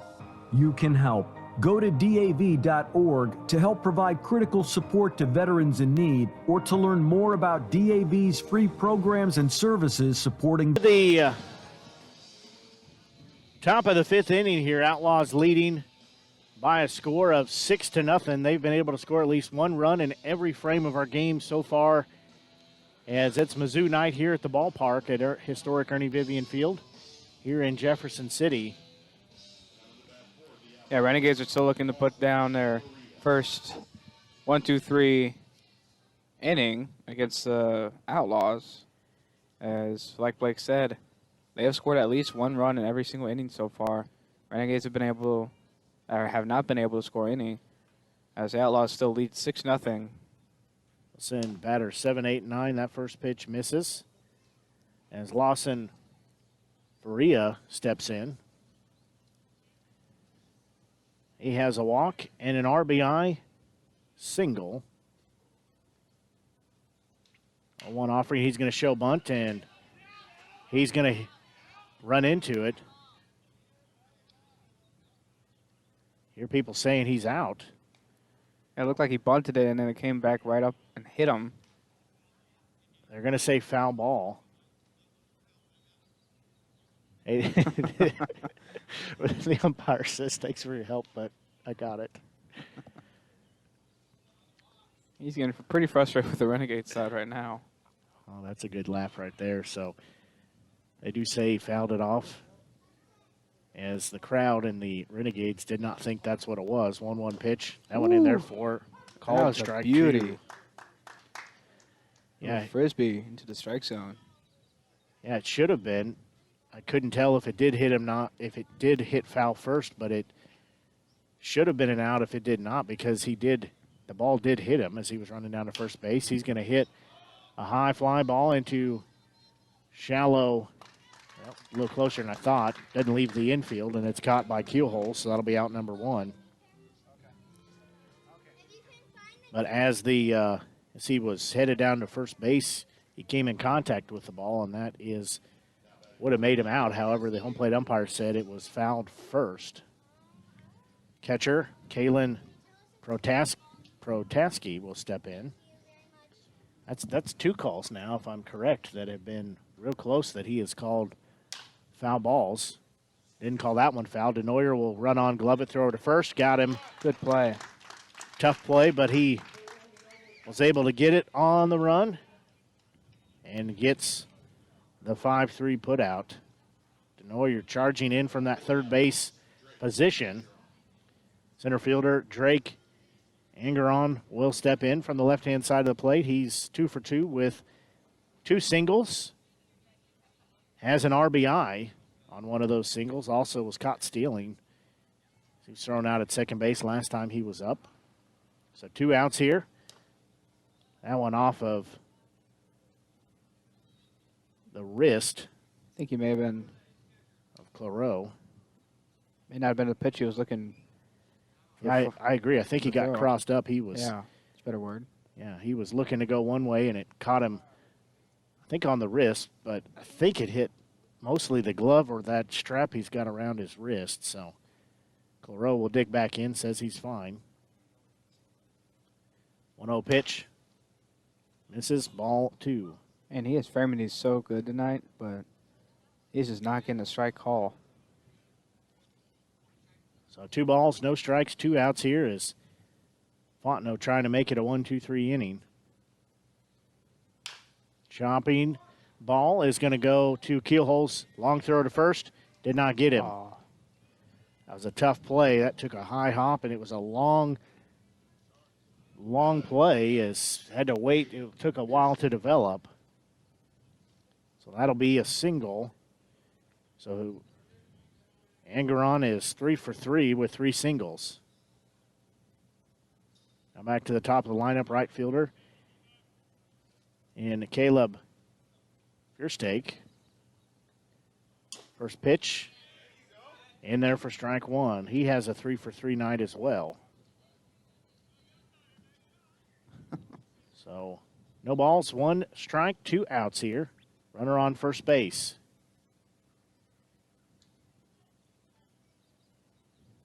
A 1 pitch. That one misses downstairs, called ball 1. So 1 ball, 1 strike.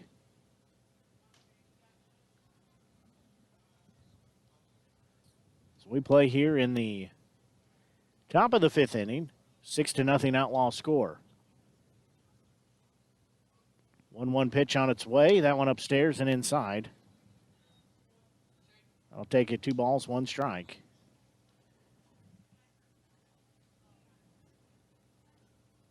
Runner on first base. He'll take a healthy lead over there. Fontenot looks in. Gets the side he wants, shakes his head.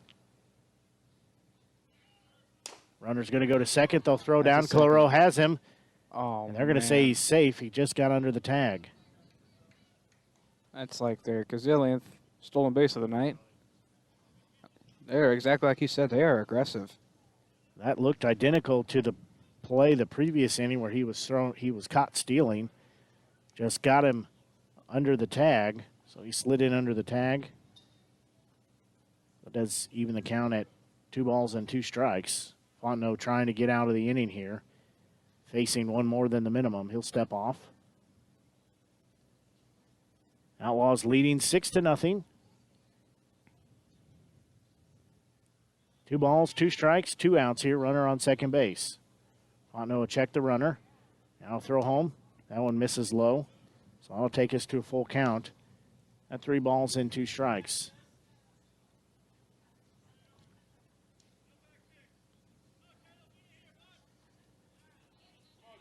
Fontenot will look back in. 6 runs on 9 hits and no errors for the Outlaws. And that one's going to be fouled out of play. So we'll do the full count again. No runs, 2 hits, 1 errors for the Renegades. And these sound effects are definitely upgraded since the last time I've been here. That's what happens when you miss a week of play here. Yeah, I guess I missed a lot. Fontenot looks back in. His payoff pitch will be forthcoming. Runner on second base with 2 outs. That one in there called strike 3. And that will end the inning, as finally they got a 0 up for the inning, as no runs scored in the inning. Still a 6-0 score as the Outlaws leading the Renegades by a score of 6-0. We'll pause here and be back. You're listening to exclusive coverage, Renegades baseball, here on the Show Me Sports Network. What do you think you're doing, Kevin? Was just gonna drive home. There are several warning signs present that you shouldn't be driving. Like hearing voices? Like your text-to-emoji ratio? Oh man, the selfies. Selfie. Nailed it. We all have warning signs that let us know that we're probably not okay to drive. Mine is pretending to be your subconscious. Craig, come on man, let's split a ride home. COVID-19 has changed how we live and how we feel. But now there are vaccines, and they are the first step that lets us get back to the things we miss most, like spreading the word without spreading concern, girls tripping instead of solo sipping, and talking smack with a side of mac and cheese. It's okay to have questions about COVID-19 vaccines. Now, get the facts. Visit getvaccineanswers.org so you can make an informed decision when COVID-19 vaccines are available to you. Brought to you by the Ad Council.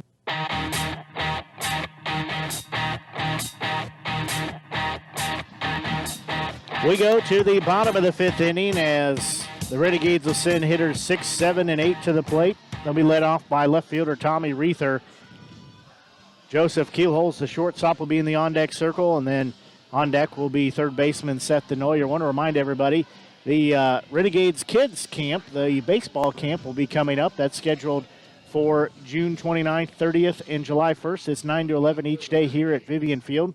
It's $25, and for that cost, your player gets high-quality lessons and instructions for the 2019 Class 3 High School Baseball State Championship head coach, also Renegades head coach, and Mike D'Amelia. Also, Renegades players will be on hand, too. Reether will show bunt, and that pitch missed everybody and hits the home plate umpire in the mask. They show on the board that it's a strike. So everybody's going to walk around, give the home plate umpire a chance to regather himself. So be sure and sign your kids up for the kids camp.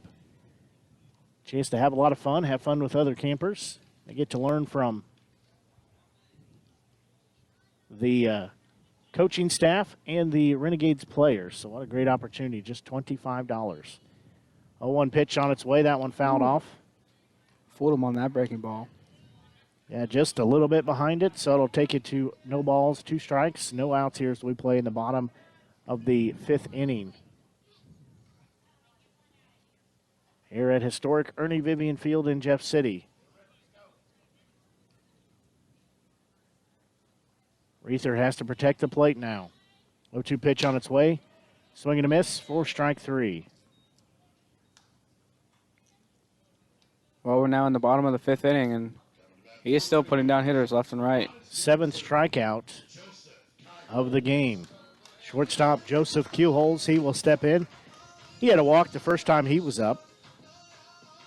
It was a 4-pitch walk. So he will step in from the left-hand side of the plate. 1 out here. First pitch to him is chopped foul over near the first base dugout. So he'll be down in the count. And no balls in, 1 strike.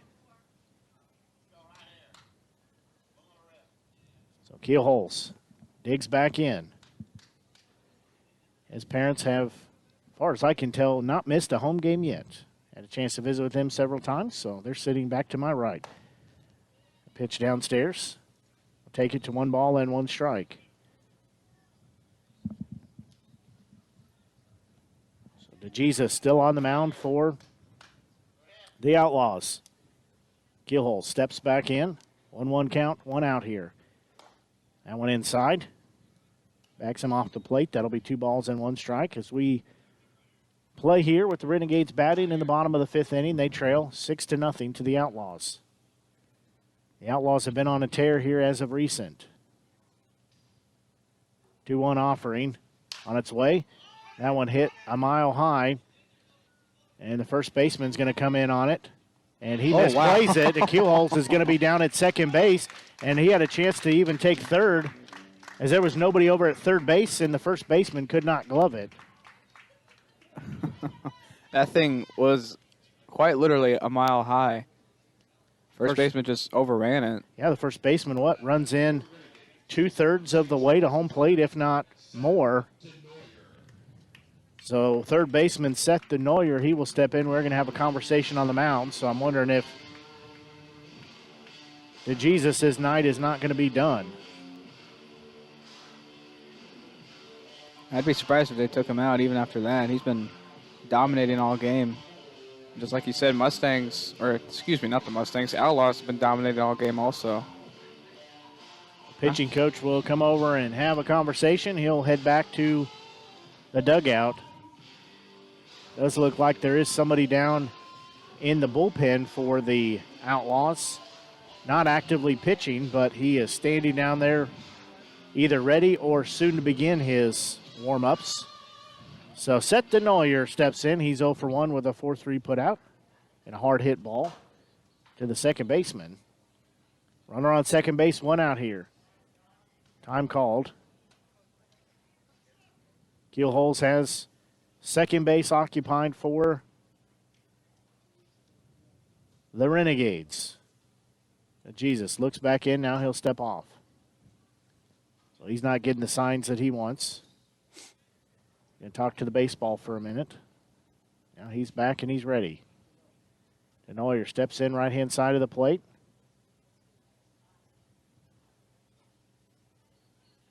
Jesus checks the runner twice. His first offering. That's downstairs, ball 1. All that build-up for ball 1.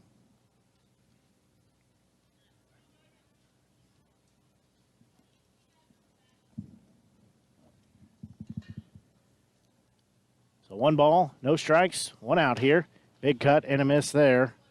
And I'll take it to 1 ball and 1 strike. Keelholz at second base. 1 out here as we play in the bottom of the 5th inning. The Outlaws leading 6-0. DeNoyer digs back in.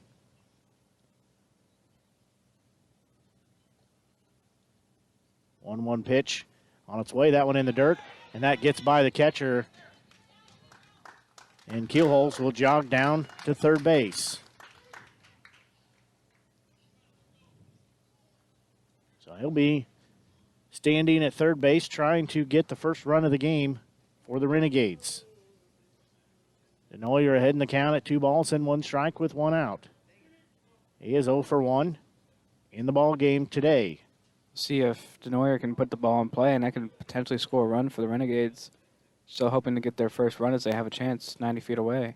2-1 pitch, fouled back. Big cut. So I'll even the count at 2 balls and 2 strikes. 1 out here. As catcher Ale Claro in the on-deck circle. So a new set of baseballs brought out to the home plate umpire.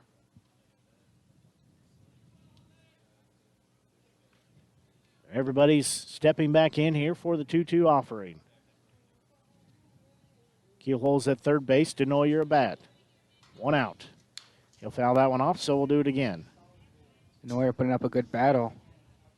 Just looking to put the ball in play and score that first run. Build some momentum for the Renegades. Wind again picking up just a little bit. It's blowing left to right. That's blowing straight in from left field. So 2 balls, 2 strikes, 1 out here. Runner on third base. DeNoyer at bat. He's battling with the Jesus. Time called. DeNoyer will step back in. This will be the 6th pitch of the at-bat, forthcoming.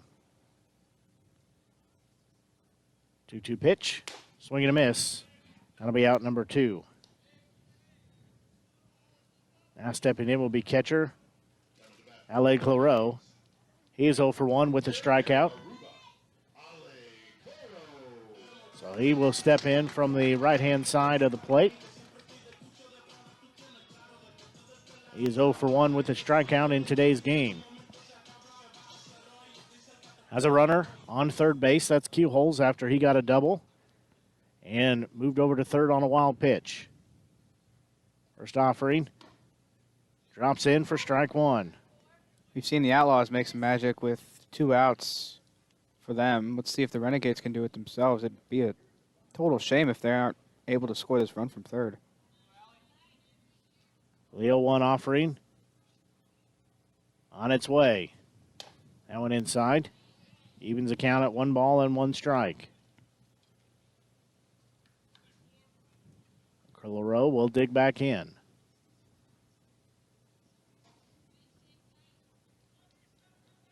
The 1-1 pitch on its way.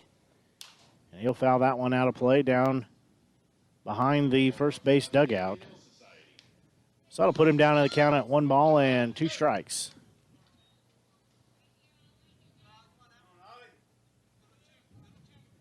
Moreau digs back in. Again, 2 outs here. Bottom of the 5th inning. Renegades trail 6-0. That one's going to be fouled off again. Almost the same place, just not quite as high. So it'll still be 1 ball and 2 strikes with 2 outs here. Keelholz standing out at third base. He does not want to get stranded out there.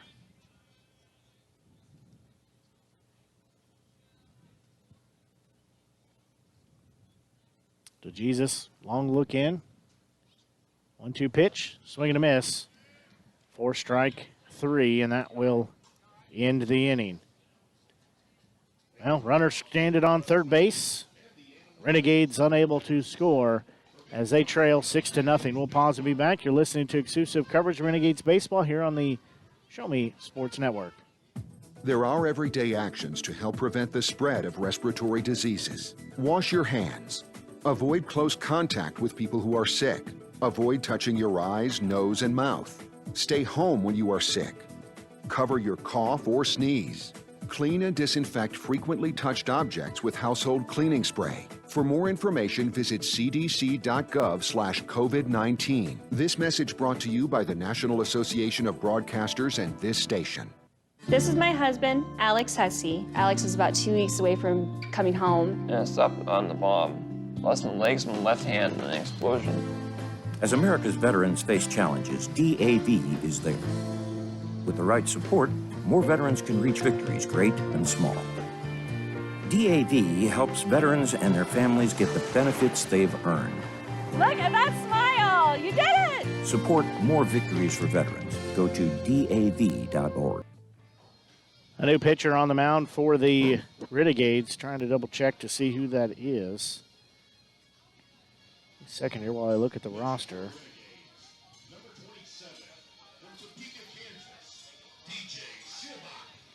I thought that was Seelbach. Yeah, so did I. Just had a brain fart. I couldn't remember his name for a second. But it's hard to forget that interesting pitching windup that he has. So Seelbach will be on the mound. He definitely has a very unique pitching style. Seelbach from Topeka, Kansas. He's a right-handed thrower, 6'3", 190-pounder. He's a junior at Chowan. He comes in with a record of 0-0. He has an ERA of 14.40. He has pitched in 4 games, has 1 save, 5 innings of work, 4 strikeouts, 5 walks, and surrendered 8 hits along the way. So stepping in, we'll lead off with hitters 2, 3, and 4. That's shortstop Logan Klein, as he is 0 for 3 on the night. He is flown out to right field, flown out to first base, and hit into a fielder's choice, a 6-3 fielder's choice. So he is on the schneid from the plate tonight.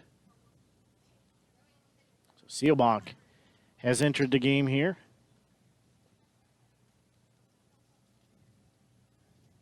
First pitch is a ball from Seelbach.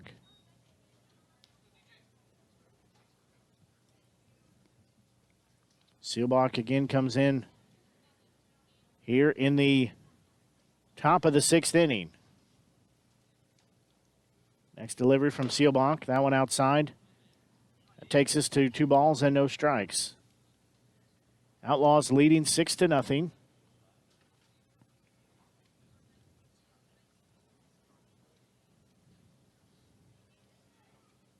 As we play here just shy of 9 o'clock at historic Ernie Vivian Field. Seelbach's next offering. That one in there for called strike 1. That'll be 2 balls, 1 strike. Line for the Outlaws, 6 runs on 9 hits and no errors. Renegades, no runs, 3 hits, 1 error. So 2-1 count. Seelbach's next delivery. That one in there for called strike 2. So Klein has an even count now at 2 balls and 2 strikes. Nobody out here as he's the first batter here in the top of the 6th inning. Outlaws leading the Renegades 6-0.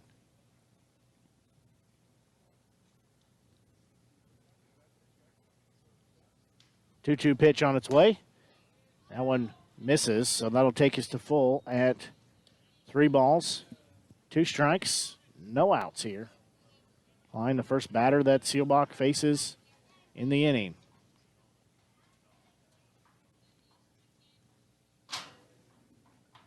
Payoff pitch on its way from Seelbach. Long look in. There's the pitch. And a bouncing ball hit straight up the middle. It'll get through for a single. So Klein will have a leadoff single. He'll be standing on first base.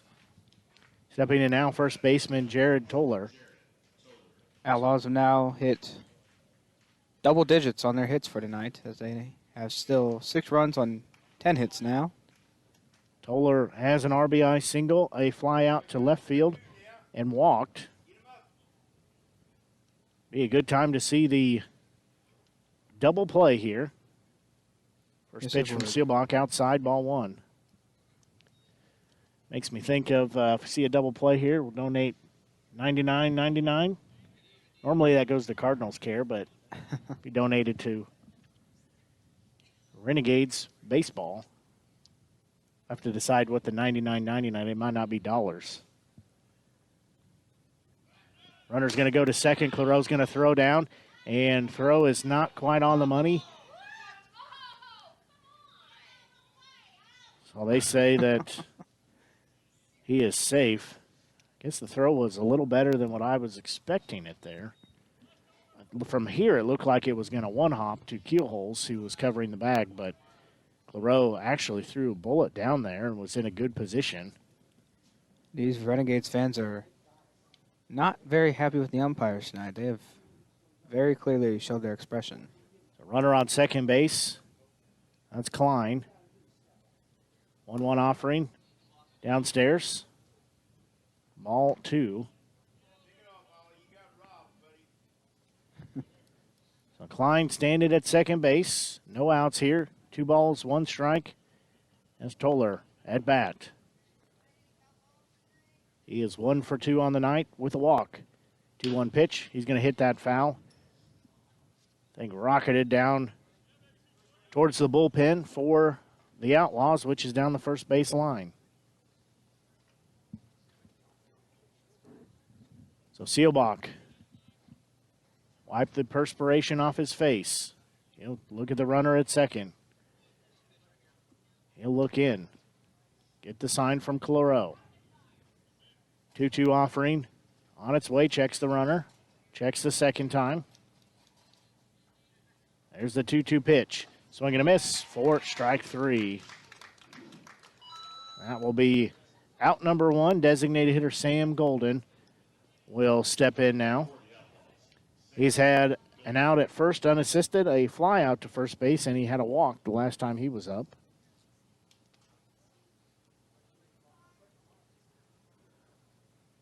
As we play here in the top of the 6th inning. Just thinking about it, you were saying earlier how there's a chance for a double play.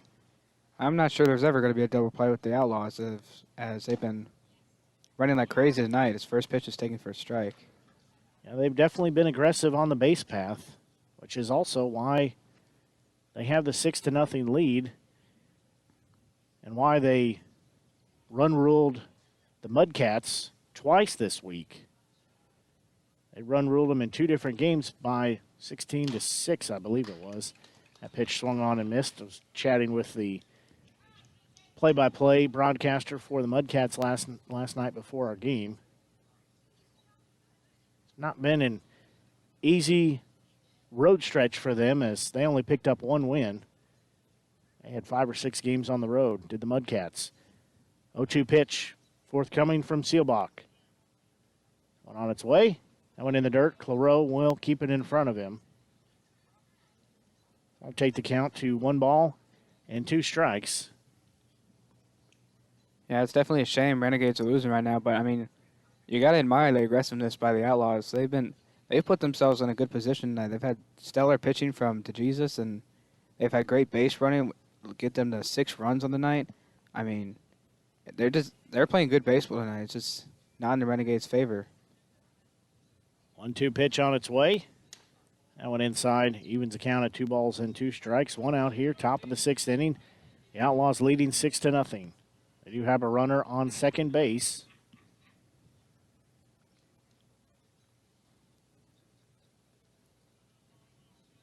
Golden steps back in. Seelbach gets the sign he wants. 2-2 pitch on its way. Runner's going to go to third, and that one's going to for sure be foul as that hits off the left ankle of Golden. He's going to field that one tomorrow.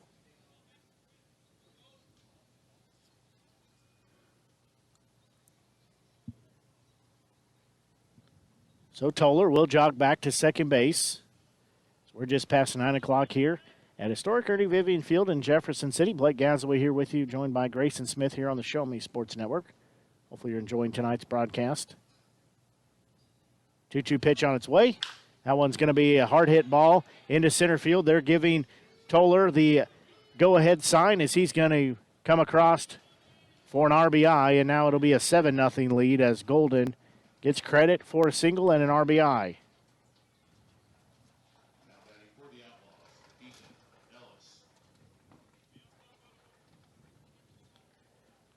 So still 1 out here as we play in the top of the 6th inning. It is a 7-0 score. Outlaws leading the Renegades. Runner on first base, that's Golden. He just picked up his first hit of the night. Big cut and a miss there by left fielder Ethan Ellis, so he's down on the count at 0-1.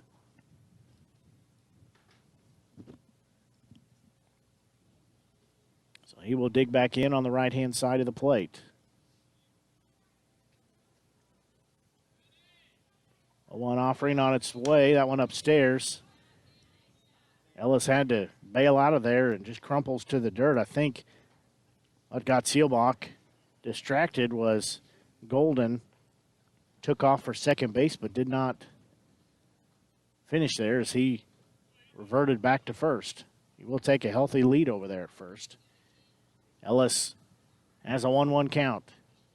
1 out here. Seelbach looks in. Pitch outside. It'll take it to 2 balls and 1 strike.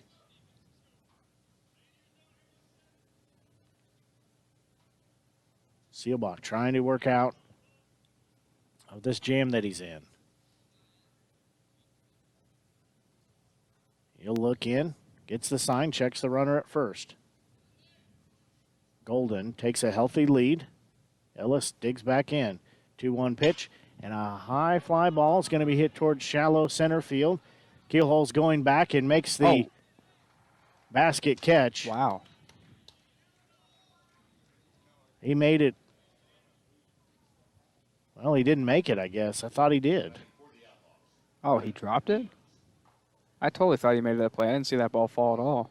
What's that? Bounced, and he got it on the second bounce. Well, definitely couldn't see it here. We were screened off. I thought that was an over-the-shoulder grab by Keelholes. Tough play for him, though. He had to run clear out to shallow center field from his shortstop position. So third baseman Brett Weimers will step in. 2 on, nobody out here. First pitch to him. He's going to hit it off the end of the bat. Claro's going to go back to get it. He's going to run out of play. Sounds like they might need some roof work here at historic Ernie Vivian Field. Was that clanged off the roof that is above our heads? So Weimers has 2 on, 1 out here. He's down in the count at 0-1. Outlaws have already played at 1. Lengthen their lead at 7-0. Seelbach looks in, 0-1 delivery. That one in there for called strike 2.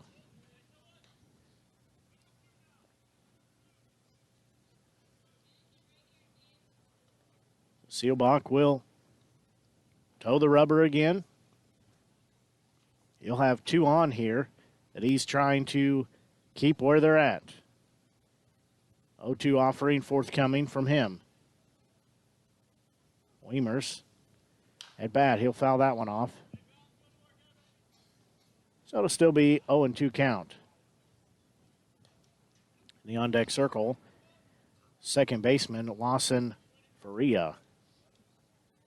He has a 1-for-2 night with a walk. Weimers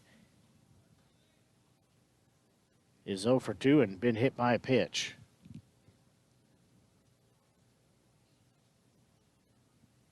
Seelbach checks the runner twice at second. Now the 0-2 pitch, swing and a miss. Blew it by him for the second out of the inning. That was a spicy meatball indeed. So second baseman, Lawson Faria will step in. He's walked, had an RBI single, and flown out to a shallow left field. That was caught by Keelholz. So 2-on-2 out here as we play in the top of the sixth inning. Seelbach gets the sign he wants. He's set. His first offering on its way. That one in the dirt. Thoreau keeps it in front of him. Nobody's going anywhere. Thoreau doing a nice job behind home plate tonight. He has kept most everything in front of him.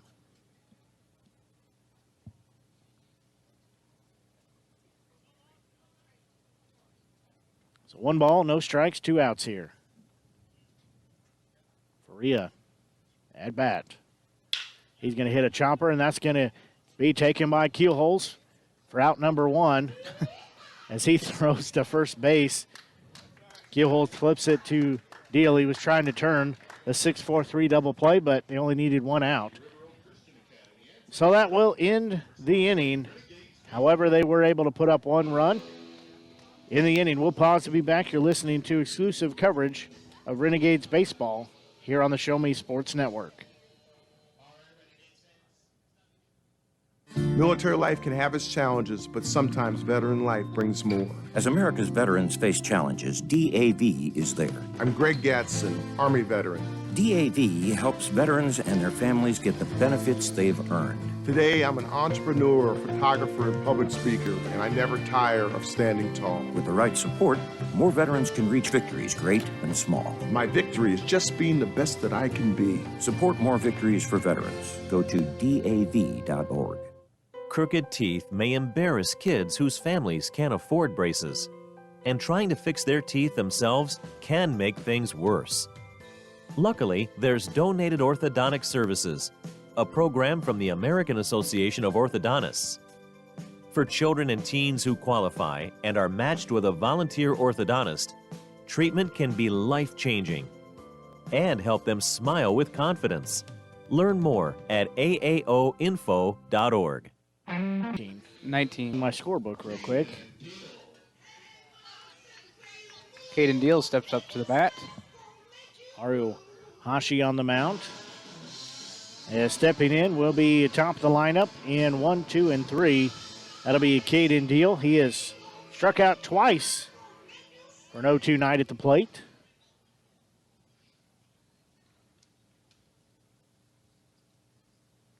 He's going to foul the first one off. So he'll be down to the count at 0-1.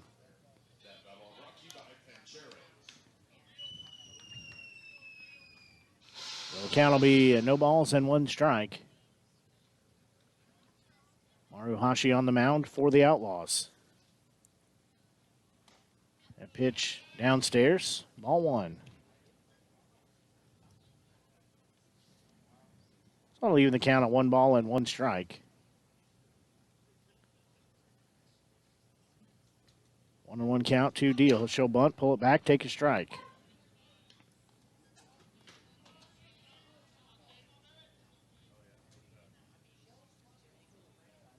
Deal has a 1-2 count. So he leads off the bottom of the 6th inning. The Outlaws leading 7-0.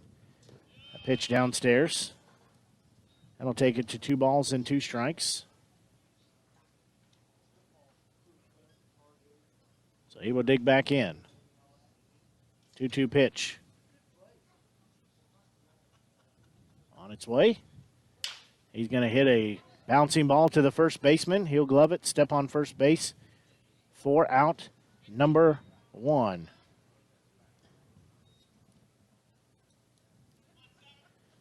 So center fielder David Dell, he will step in now.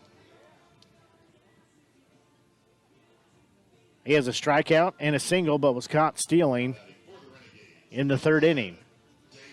So Dell will dig in from the right-hand side of the plate as he's 1 for 2 night tonight, looking to make it a 2 for 3 night. Big cut and a miss there for strike number 1. He was swinging for the fences there. Yeah, Maruhashi bringing the heat there. Blew it right past him. Next offering from Maruhashi outside. Evens the count at 1 ball and 1 strike.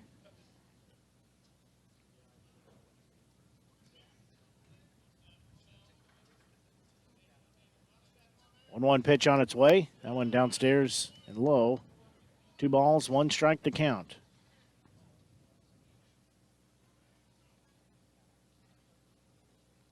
Maruhashi looks back in. Next offering, swing and a miss. Blew the heater by him there, so it'll even the count at 2 balls and 2 strikes.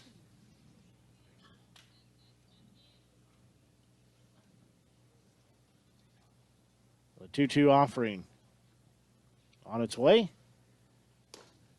That one inside, ball 3.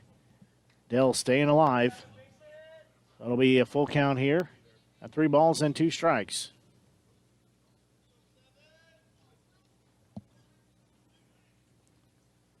Maruhashi's payoff pitch on its way. Dell's going to hit a bouncing ball to the third baseman. He'll glove it, throw over to first in time for a 5-3 put out. That was a great scoop by the third baseman. Now stepping in, designated hitter Carter Mize. He is 0 for 2 with a fly out to left field and hit into a 4-3 put out. He will dig back in.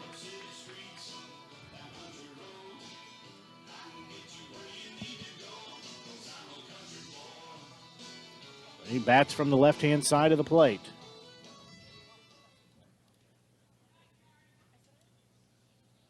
So the first offering to him will be forthcoming as we've got 2 outs here in the inning. First pitch, that one upstairs, ball 1.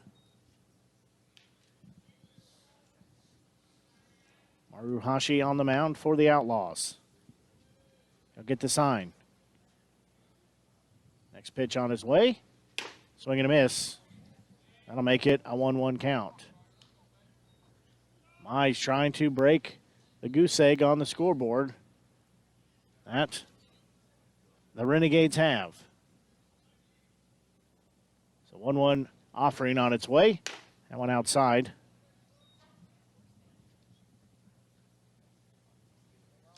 So that'll make it 2 balls, 1 strike. Maruhashi just threw his cap off, too. He's got quite a, you were talking about his leg action there. He knocked his own hat off. 2 balls, 1 strike pitch. That one's going to be a chopper hit on a bullet to first base.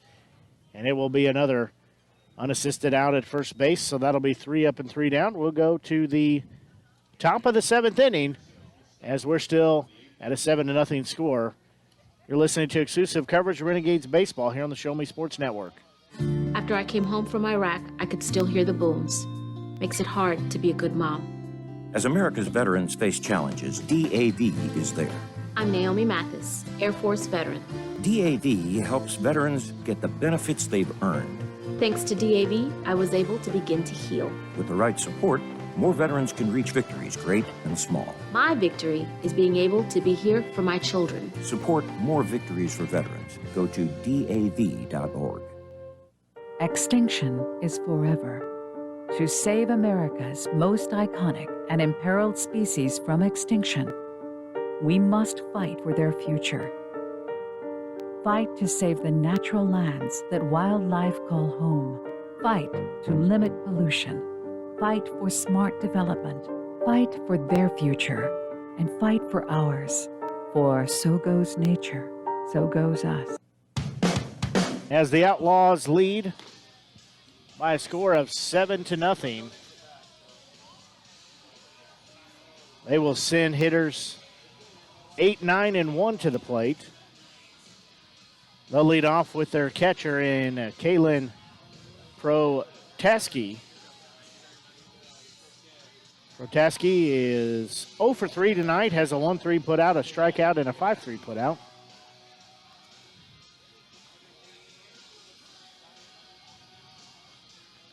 He will step in from the right-hand side of the plate.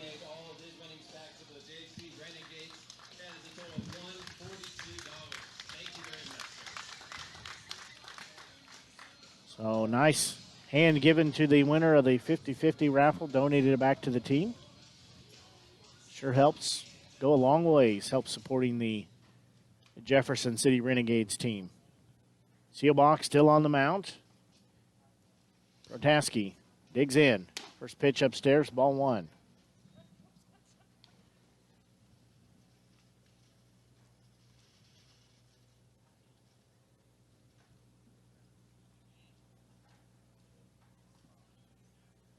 So 1 ball, no strikes, no outs here. It's first batter of the inning. That one fouled off. That'll take it to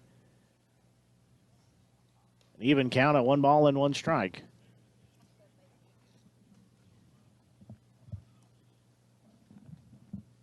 So Protaski will dig back in. He's catching tonight's game, so he's been behind the plate all evening. 1-1 pitch on its way from Seelbach. That one outside. That takes it to 2 balls and 1 strike.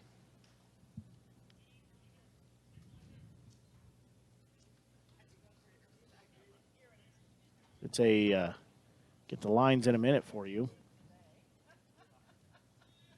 Protaski digs back in. He's ahead in the count of 2 balls, 1 strike. Seelbach's next offering is going to be hit to Denoyer at third base. He'll glove, throw over to first. And Anderson could not hold on to it as a low throw. Popped out of his glove.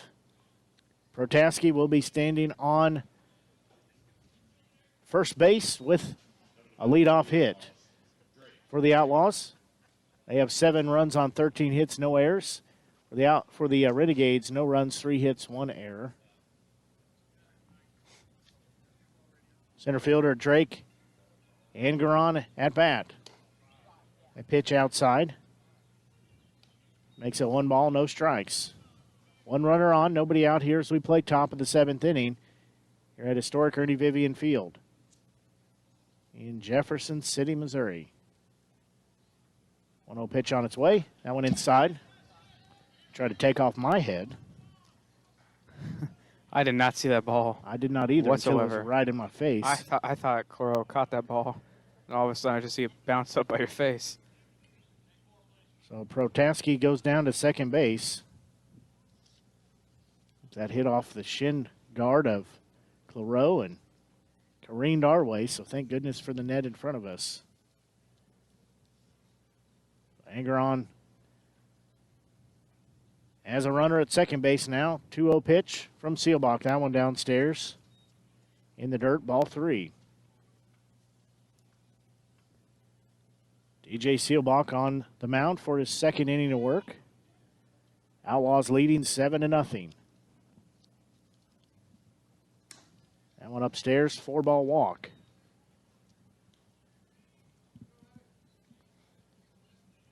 So Angeron will jog down to first base. We'll go back to the top of the lineup. As right fielder Caleb Fearstake steps in. He's got a 3-for-4 night. He has 3 doubles, including one of those with an RBI and a strikeout. So if he hits another double here, that's going to score at least 1 run, if not 2. A pitch outside. Ball 1. Renegades can just go for the triple play right here. I don't know if you saw, but you see Yankees turned their 3rd of the season. I did see that. That's pretty crazy if I say so myself. The 1-0 pitch on its way. Ooh. Fouled that one back, just nicked it, but it'll be a strike. Even the count of 1 ball and 1 strike.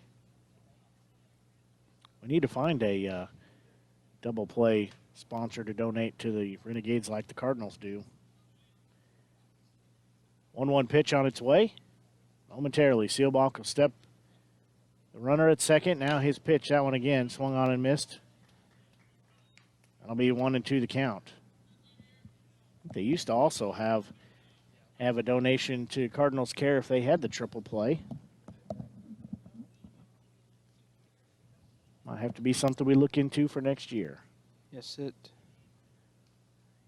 Seelbach will look in, check the runner at second, look back in. 1-2 pitch will be forthcoming. It's on its way. That one down central for strike 3. That is out. Number 1. Well, no more triple play, but I'm just fine with a double play. So shortstop Logan Klein will dig in. He's had a fly out to right field, a fly out to first base, hit into a fielder's choice, a 6-3 fielder's choice, and had a single last inning, stole second, and was able to be driven in from second base on an RBI single a couple batters later. That one called for strike 1. So Klein down in the count at 0-1.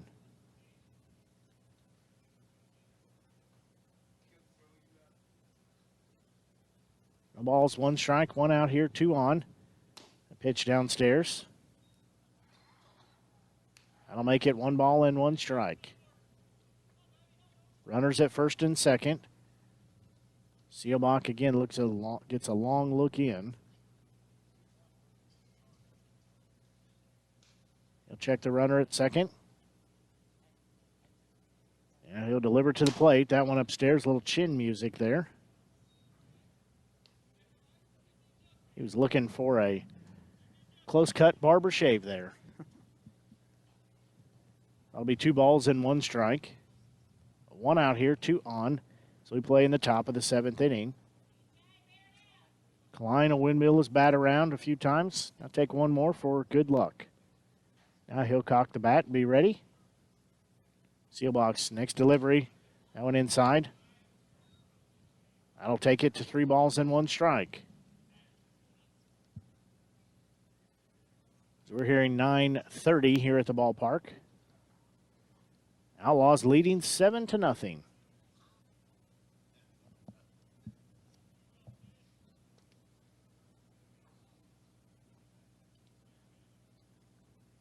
The 3-1 pitch on its way. That one fouled off, so we'll go full at 3 balls and 2 strikes.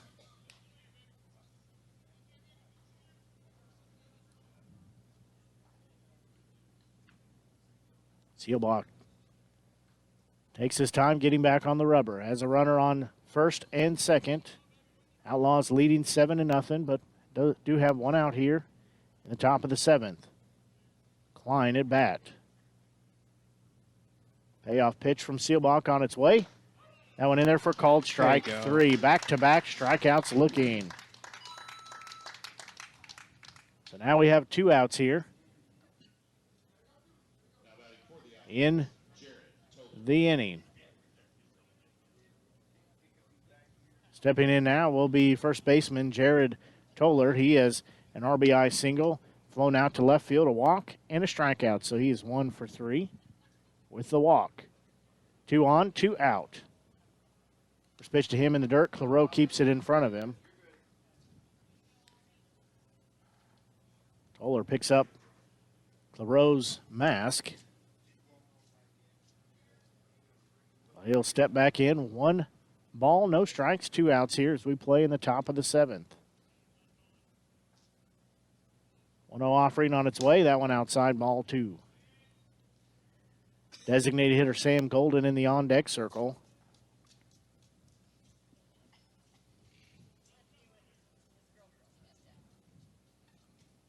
So 2-0 the count. Seelbach trying to get out of the jam he's in. Got the first 2 on, and has since retired the next 2 batters. 2-0 pitch on its way, and a high fly ball is going to be hit towards left center field. Coming over for it is Reether. He's going to make the grab for out number 3. As Toller gave it a ride but couldn't get it out of the ballpark, and that will take us to our 7th inning stretch as we'll go to the bottom of the 7th. You're listening to exclusive coverage Renegades Baseball here on the Show Me Sports Network. To me, the most important thing about being in the human race isn't winning. It's participating, living life to the fullest, emphasis on living. This is what makes life, life. Yet how much of life are we willing to miss out on? Untreated hearing loss affects our mobility. It increases the risk of falls by 50%. Good hearing health is essential to staying engaged and doing what we love. Hear well and stay vital. Get a hearing health check every year. I left the military with a traumatic brain injury. I came home to fight depression, anxiety, and alcohol. As America's veterans face challenges, DAV is there. I'm Adam Greathouse, Army veteran. DAV helps veterans get the benefits they've earned. With DAV's help, I've built a new life for myself. With the right support, more veterans can reach victories, great and small. My victory is just experiencing life. Support more victories for veterans. Go to DAV.org.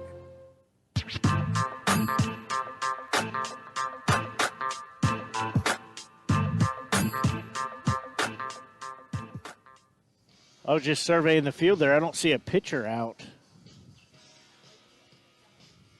Looks like they're going to have a new pitcher in the ball game. So Hamilton Anderson digs in. He is 0 for 2 on the night with a strikeout and a fly out to second base. First pitch outside and low, ball 1.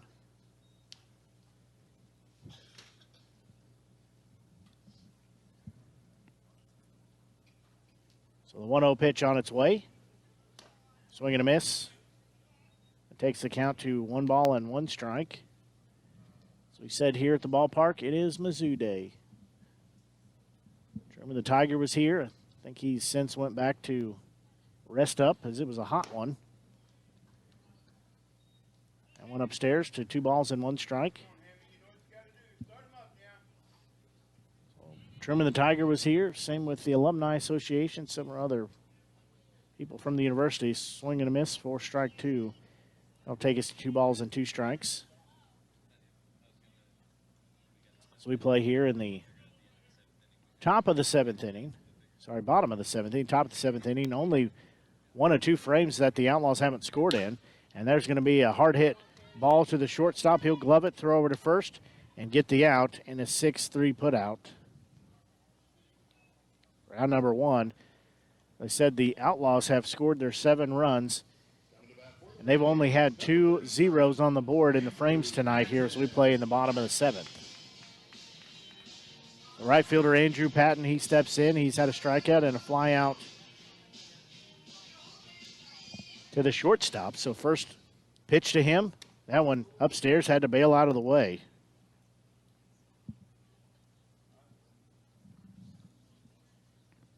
Saporito had that one get away from him. Again, he'll take a look in, get the sign he wants. 1-0 offering on its way. That one hit him. So Patton is hit by pitch. So he will trot on down to first base. So left fielder Tommy Reether, he'll step in. He had a single and a strikeout in the game so far. Just overheard a fan saying, nowhere near Brady Voss. Voss has had 12 hit by pitches this season. A team leading, Mink leading hit by pitch. So Reether digs in on the left-hand side of the plate. Runner on first base, 1 out. First pitch taken for a ball. The Outlaws leading 7-0. Here as we play in the bottom of the 7th inning. That one outside, ball 2. So Reether ahead in the count at 2 balls, no strikes, 1 out. We play the bottom of the 7th.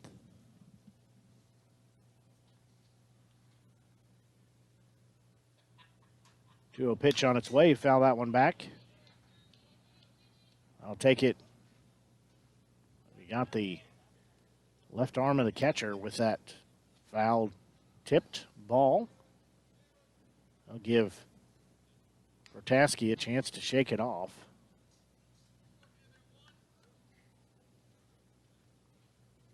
Home plate umpire will clean off home plate. He didn't quite have the same tool they do to start the game with the big toothbrush. He just got a little brush.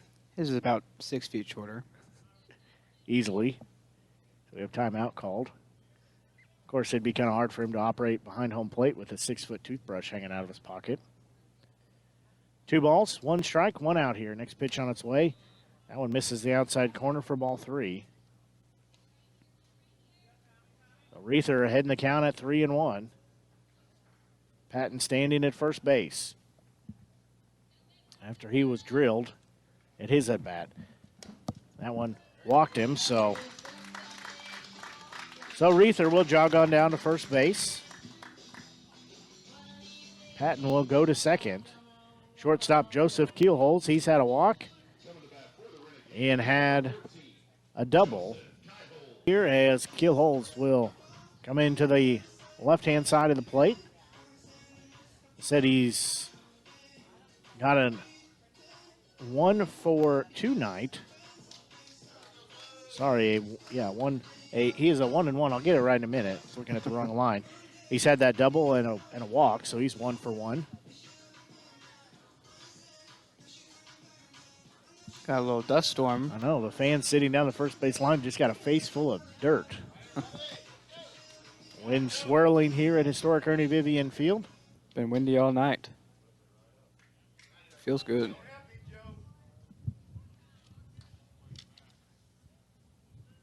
First offering to Keelholz. He's going to hit it on the button to the second baseman, and they're going to get a double play, and that'll end the inning. As he hits it on the money, and it is caught by the second baseman, who flips it over to the shortstop to get the double play. So we'll pause and be back. You're listening to exclusive coverage of Renegades baseball here on the Show Me Sports Network.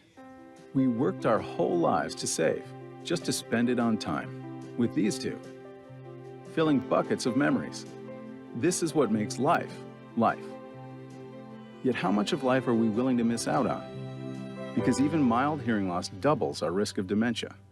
Yes, dementia. Good hearing health is essential to staying engaged and doing what we love. Hear well and stay vital. Get a hearing health check every year.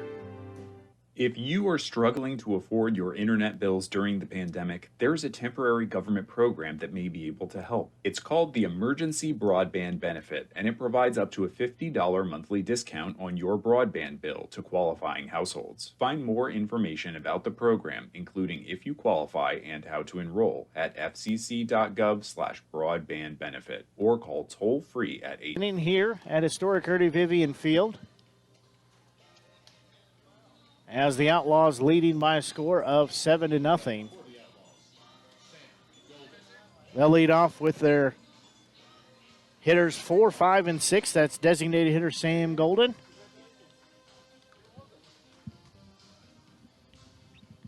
So he will lead off the inning here for the Outlaws. Golden wearing number 40, batting right-handed, leading off for the Outlaws. So we still have DJ Seelbach on the mound. Right-hander is going to throw his first pitch. It's going to be about a foot in front of home plate for ball 1.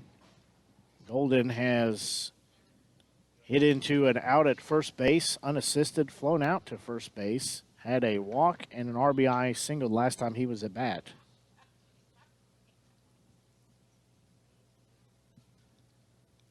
Still a 7-0 ball game as 1-0 pitch to Golden. Is swung on and it's hit into the right center field gap. And that's going to get past the right fielder, Andrew Patton, as Golden's going to make his way to second base. And he's still chugging, but he's going to stay put as throw goes over the cutoff man. But Golden's going to stay put at second base. He hit that thing on the nose. Yeah, about as hard as we've seen a ball hit here in this ballpark, and it goes up to the fence. Left fielder in Ethan Ellis, he will step in. He is 3 for 4. He hit into a 6-3 put at his first time at bat. Then he had a double to left field, an RBI single up the middle, and followed that by a single up the middle in the 6th inning. So yet another extra base hit for the Outlaws as they've been racking them up tonight. As first pitch to Ellis is swung on, fouled straight back. And if I was the catcher, Alec Claro, I'd be on my, not my heels, I'd be on my toes. Because Outlaws have been stealing bases left and right Crow's gotten one of them, but they've also moved up on a couple balk calls. Sealbach's 0-1 pitch is a beauty for strike 2. Looked like it was going to graze the jersey, but slips in there, so a great movement left to right on that pitch. Yeah, that was, like I said earlier, kind of like a frisbee. Move from one side to the other. So he has Ellis down 0-2. Checks the runner at second. Has his pitch, throws, and it's going to be outside for ball 1.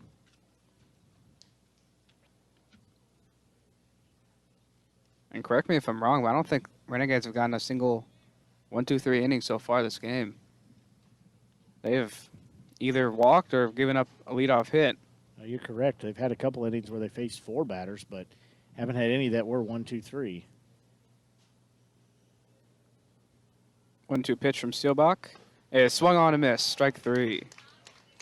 Ellis goes down swinging for out number 1. Yeah, not sure what he was swinging at there as Clareau had to dive to his right to get it. Looked to be a good slider just outside the zone. Third baseman Brett Weimer steps in. He hit into a 5-3 out. He was hit by a pitch, hit into a 6-4 out, and struck out the last time he was up. Weimer's wearing number 9, batting from the right side. So there's now 1 out in the inning. Sealbach throwing his first pitch is outside and it's past Clareau. His runner's going to move to third base and Golden. So an easy way for the Outlaws to advance the runner, as there's now... Yeah, they'll take that all day, every day. Yeah, as there's now a runner on 90 feet away at third base.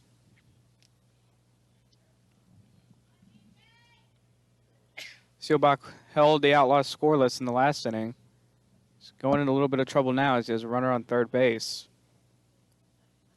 Second pitch to Weimers is outside for ball 2 to make it 2-0. Outlaws have scored in every inning in this game besides, I think, the 5th and 7th inning. They've also kind of bounced around. It's 1 run, 2 runs, 1 run, 2 runs, no runs, 1 run, no runs. Next pitch taken low for ball 3. As Weimers has a 3-0 count. 13 hits in the ball game for the Outlaws, just 3 for the Renegades.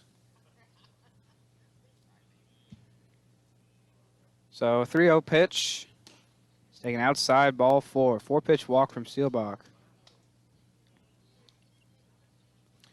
Sealbach trying to work that outside corner again, trying to get the movement on the ball to go left to right, which is, he's done that. It's just can't get it across the plate when it breaks for the outside. Second baseman Lawson Faria will step in. He has a walk and RBI single, fly out to the shortstop in shallow left field, and a 6-3 putout. Faria batting from the right side, wearing number 8. Bounces his heel, takes first pitch for a ball.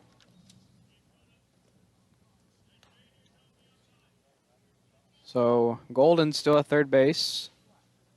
Weimers at first. Runners on the corners, 1 out. Renegades still looking for the double play. As Faria pitches. I think pitch was taken for a strike, sorry.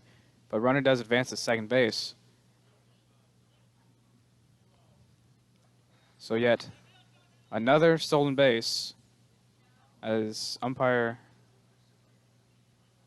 I'm not sure what just happened. They changed that to a ball now. They ended up calling it a ball, so runners on second and third.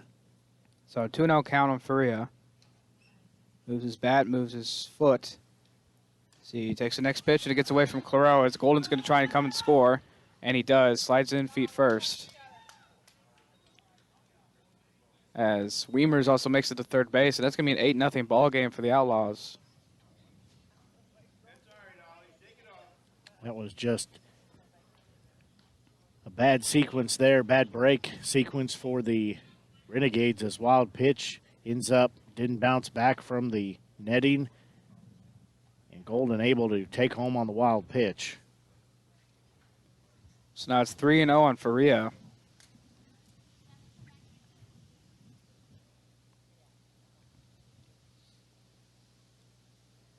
Three 0 pitch. Taken for strike one. That was a beauty right down central. Yeah, it was right down the middle. Faria was taken all the way. Seelbach was bringing the heat there.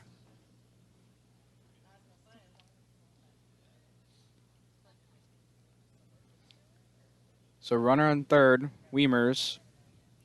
3-1 count on Faria.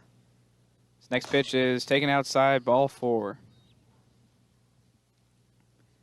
And I was just wondering, but looks like we will see Mike D'Amelia go to his bullpen, as that was most likely the last batter for DJ Seelbach.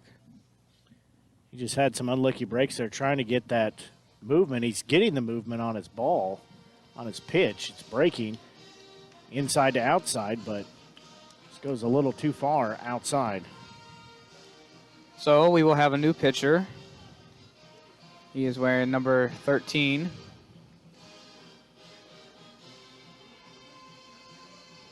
D'Amelia walks off the mound. Seelbach gave up 2 runs in his, let me do my math, 2 1/3 innings pitched. This looks to me like Austin Brewer. Oh, I was nowhere close, as it's Haley pitching. I'm still learning my players. He entered the game in one of the games you were gone, and he was, that wasn't who I thought was on the mound, and his mother, I think it was his mother, came over and corrected me, so I appreciated her doing that. Yep, that's 13 on the mound. Caleb Haley apparently wears number 12. Yeah, I think they have some alternative numbers here on their white uniforms. They have the blue ones, the white ones, and the white or the yellow and white pinstriped ones. So they have some different numbers. I think maybe there's a jersey thief walked off with a few and over the past few years, and so that's why they got different numbers for the different jerseys. Haley is 5'10", weighs 210 pounds. He is from Jefferson City, and he is a freshman at William Woods. He has a 4.9 ERA in 3 games. He's pitched in 3.2 innings, 3 strikeouts, 2 walks, and he's given up 7 hits. He last pitched on June 16th against the Mustangs. He pitched 1 inning, gave up 2 earned runs, 3 hits, and no strikeouts. So catcher Kalen Protaski will step in. He's hit it a 1-3 putout, a strikeout, a 5-3 putout, and he had a single in the 7th inning. So 1 out. First pitch is down the way for ball 1. I caught Clareau in the inside part of the groin. He's kneeling right now. Just going to try and pace it off. We have runners on first and third at the corners.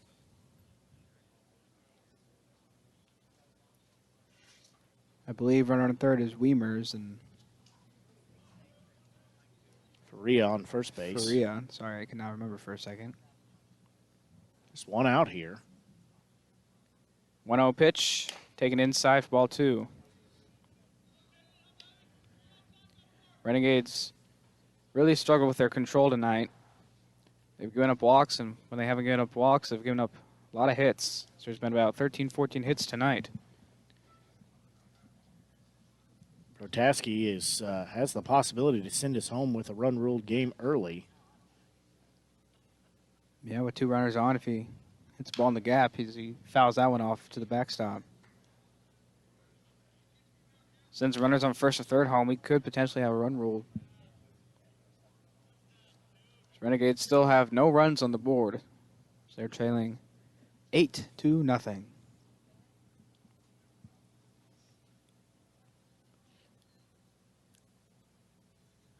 Haley delivers. Runner was going to second, but that's fouled off. That foul ball is brought to you by Jefferson City Parks and Recreation. So I'm going to repeat the PA announcer. Those guys are actually my boss. So I'm going to promote them well. Promote them well. 2-2 pitch from Haley. Swung on and missed, strike 3. First batter he sees, strikes him out. So now 2 outs in the inning. Center fielder Drake Angeron will step in. He had an RBI single, a single in the 4th inning, a single in the 5th inning, and a walk in the 7th inning. He is batting on the left side tonight. There's 2 outs, runners on first and third. First pitch is fouled off to the left side.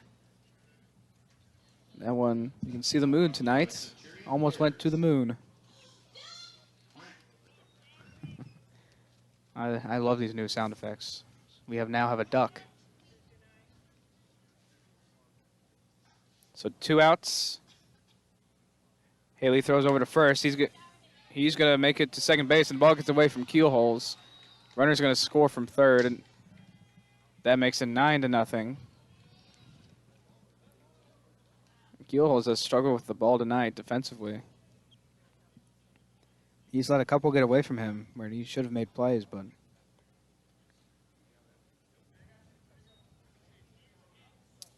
well, scoreboard says 10-0, but should be 9. Yeah, we're not there yet. Yeah, otherwise we'd be heading home now. So 0-1 pitch is swung on and missed. Strike 2. There, they change it.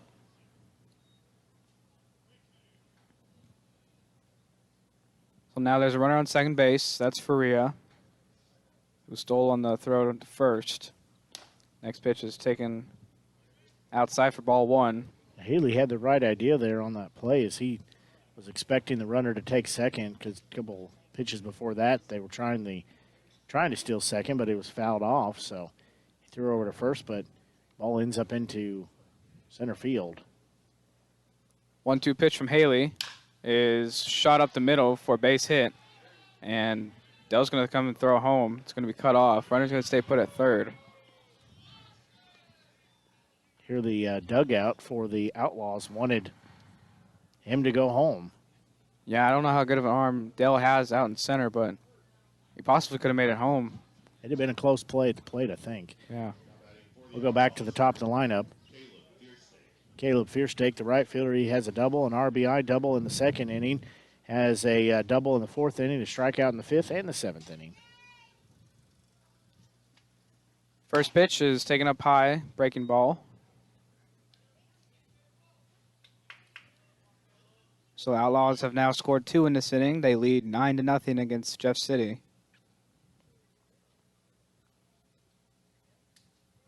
He's going to throw over to first.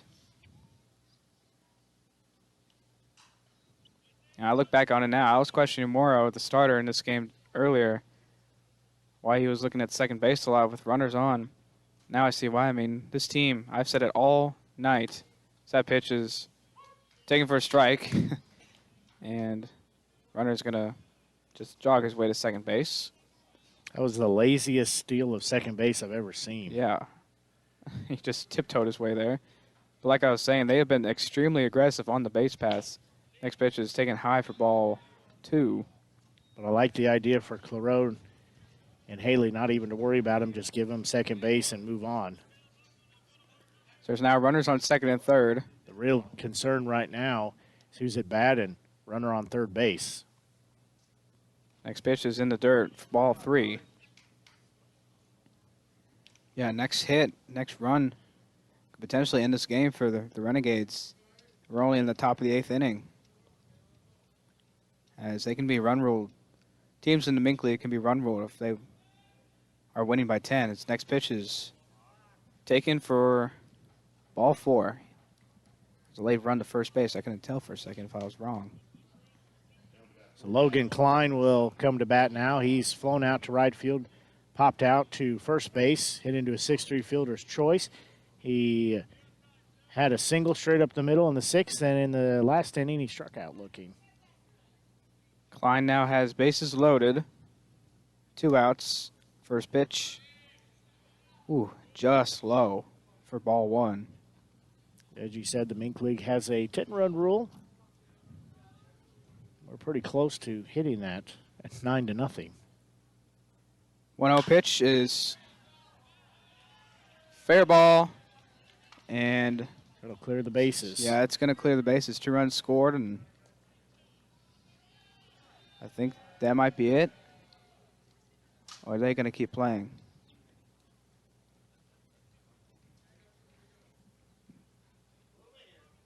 They're going to call time. I guess we will keep playing. The Outlaws now lead 11-0.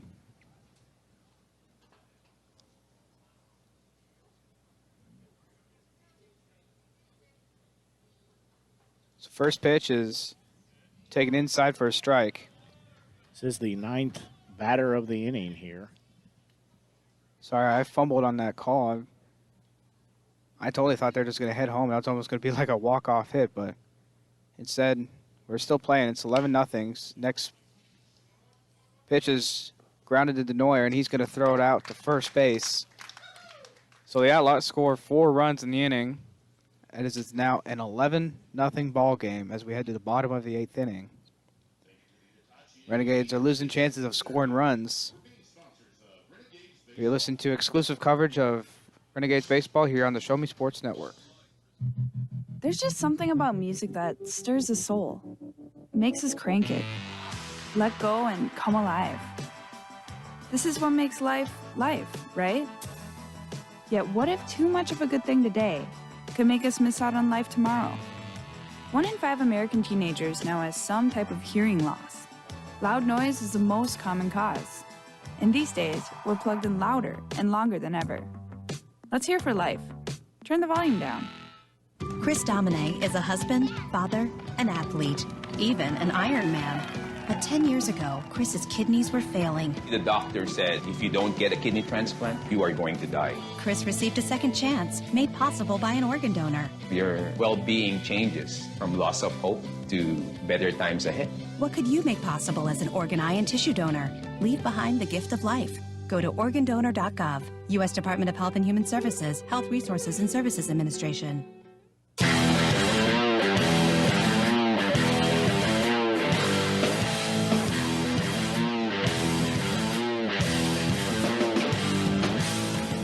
Well, we head to the bottom of the lineup as Seth Denoyer is coming up to bat. He's the 8th hitter in the lineup. He's 0 for 2 with a 4-3 putout and a strikeout. Ollie Clareau, the catcher, will be in the on-deck circle and top of the lineup with Caden Deal. His first pitch is going to hit Denoyer. Looks to be around the hip. As early action started for the Renegades. We're going to have a pitching change. Well, that was a pretty quick decision as he threw his first pitch, hits the batter, and now he's being taken out of the game. Well, that's what happens when you hit a player. Sometimes you get taken out of the game. Let's see who they're going to bring in.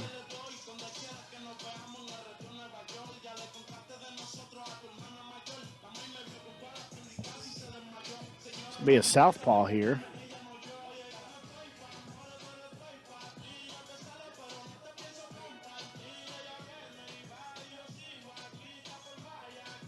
That looks like that's who's on the mound, doesn't it? I would say so. That would be number 2, Justin Schrader. He is from Broussard, Louisiana. He bats right, throws left, and he is a sophomore at Western Texas College. I can't pronounce that any better, but I think you got to get the Louisiana roll in there. Yeah, sorry if I butchered that name. Yeah, there's been a few of these players on here from Louisiana.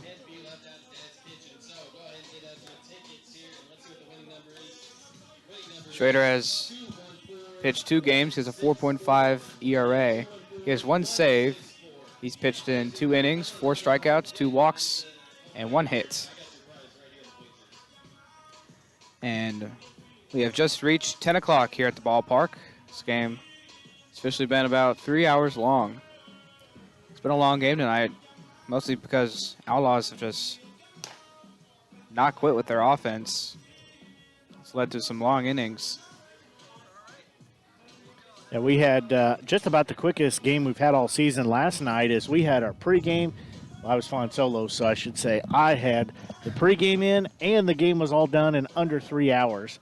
I'm still working on getting our games archived, but I have a plan and just working on that. Just haven't had time to finish it up, but we're on about 3rd or 4th plan here trying to get the games archived, so I'm recording them, and I'll get them uploaded after the fact. But the system I use, it has a 3-hour record time, so at about 3 hours in, I have to stop the recording or it'll stop on its own and then start a new one. And so last night we were just about 6 or 7 minutes under the 3-hour mark from getting pregame through our postgame show on the air. So now we have catcher number 4, Ali Claro, up to bat. He is a 9-hole hitter. He's 0 for 2, has 2 strikeouts. He's going again up against the southpaw Schrader as he has a very good fastball. First pitch is taken high and away for ball 1.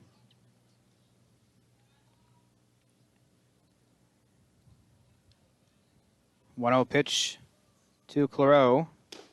Big heat. He swung on and missed for strike 1. See, we have listeners from all over the world right now. Yeah, Hawaii, Aruba, and Tokyo. And over in Tokyo, Japan. Honored to have you guys as listeners. We're having a fun night at the ballpark. Next pitch is swung on a miss for strike 2. Plus, well, fun night for the Outlaws, I should say. Renegades are struggling right at the moment. Plus, I'd say we're going coast to coast as we've got a listener in California. We have one over in New York. So, and a whole lot of listeners in the Midwest. So 1-2 pitch to Claro, taken inside for ball 2. Hopefully you're enjoying tonight's game as we just passed 10 o'clock here at historic Ernie Vivian Field. Blake Gazaway here with you, joined by Grayson Smith. Don't forget, if you haven't done so, like our Facebook page. Just search ShowMeSportsNetwork.com. 2-2 pitch, taken up high for ball 3. Renegades looking to, as Blake likes to say, break that goose egg. Yeah, there's a lot of zeros up there on the board. They have runner on first, Denoyer, who was hit on the first pitch. The 8th inning, as Claro's going to walk on a pitch inside.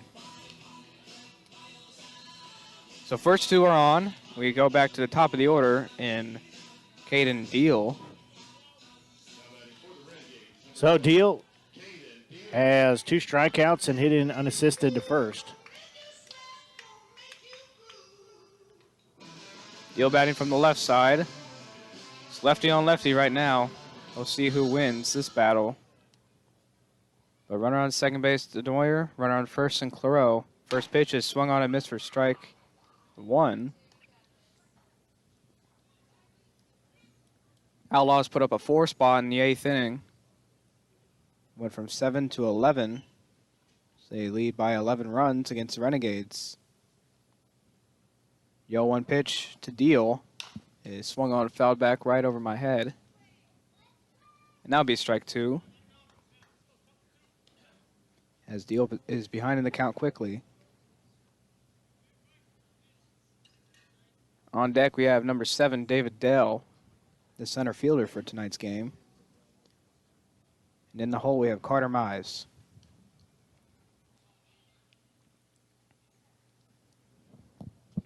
Oh, 2 pitch to Deal is taken outside, strike 3. And he is pounding his bat to the ground. He is not happy with that. David Dell, the center fielder for tonight's game, he will step in. He had a strikeout, had a single to left field, then was thrown out at second base in a caught stealing play, and then he hit into a 5-3 put out. So he is 1 for 3 tonight.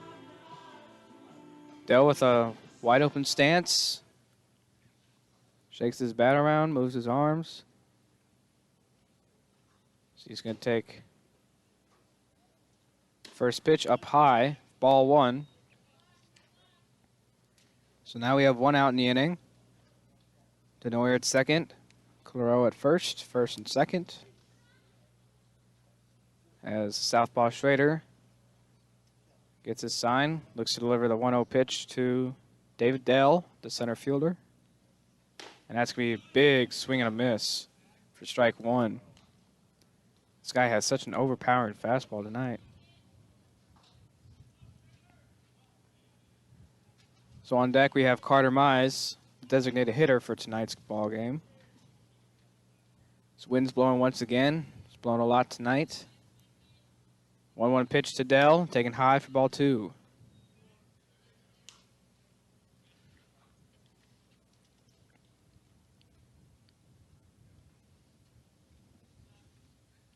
Admit that breeze does feel good, though.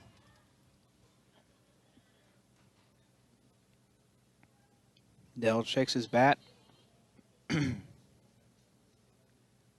pitch. Thrown. Taken for strike 2. That was a beauty. That was a good pitch. Right on the inside corner, down and in. Those are the types of pitches hitters love to hit. But Dell takes that one anyway. As there's now even count, 2-2 with 1 out. Runners on first and second. Southpaw is going to deliver. Swung on and missed. Strike 3. Carter Mize, the designated hitter, he'll step in. He's flown out to left field, hit into a 4-3 out, and also hit into an out at first unassisted. So first 2 for the Renegades. Got on base with a hit by pitch to Denoyer and a walk to Claro. But back-to-back strikeouts. There's now 2 outs with runners on first and second. Up lefty on lefty again to Carter Mize. His first pitch is taken for a strike. And even though Renegades haven't had many on base, they've left all their runners on base tonight. It's not a good thing if they leave these guys on right now. A 1 pitch by Schrader, just outside for ball 1.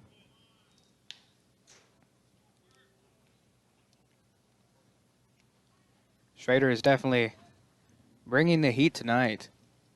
He has a very overpowering fastball. As he struck out both Deal and Dell on that pitch. Next pitch is outside for strike 2.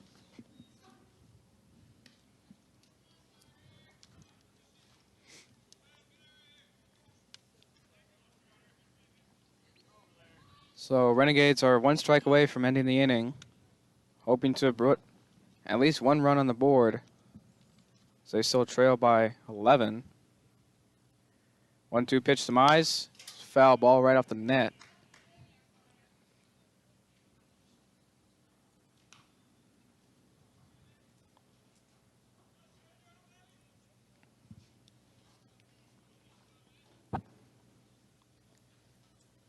On deck we have Hamilton Anderson, who's playing first base tonight. But 1-2 pitch to Carter Mize, the designated hitter. Taken outside, ball gets away from the catcher as Denoyer and Claro are going to make it the second and third. It was just a bit outside. Just a little bit. Went right off the glove of the catcher for the Outlaws. It's tough play anyways, trying to backhand that. Yeah, that's what I thought he was going to do. Well, that's what I thought he did. Just rolled down the palm and back to the net. Next pitch is fouled off again.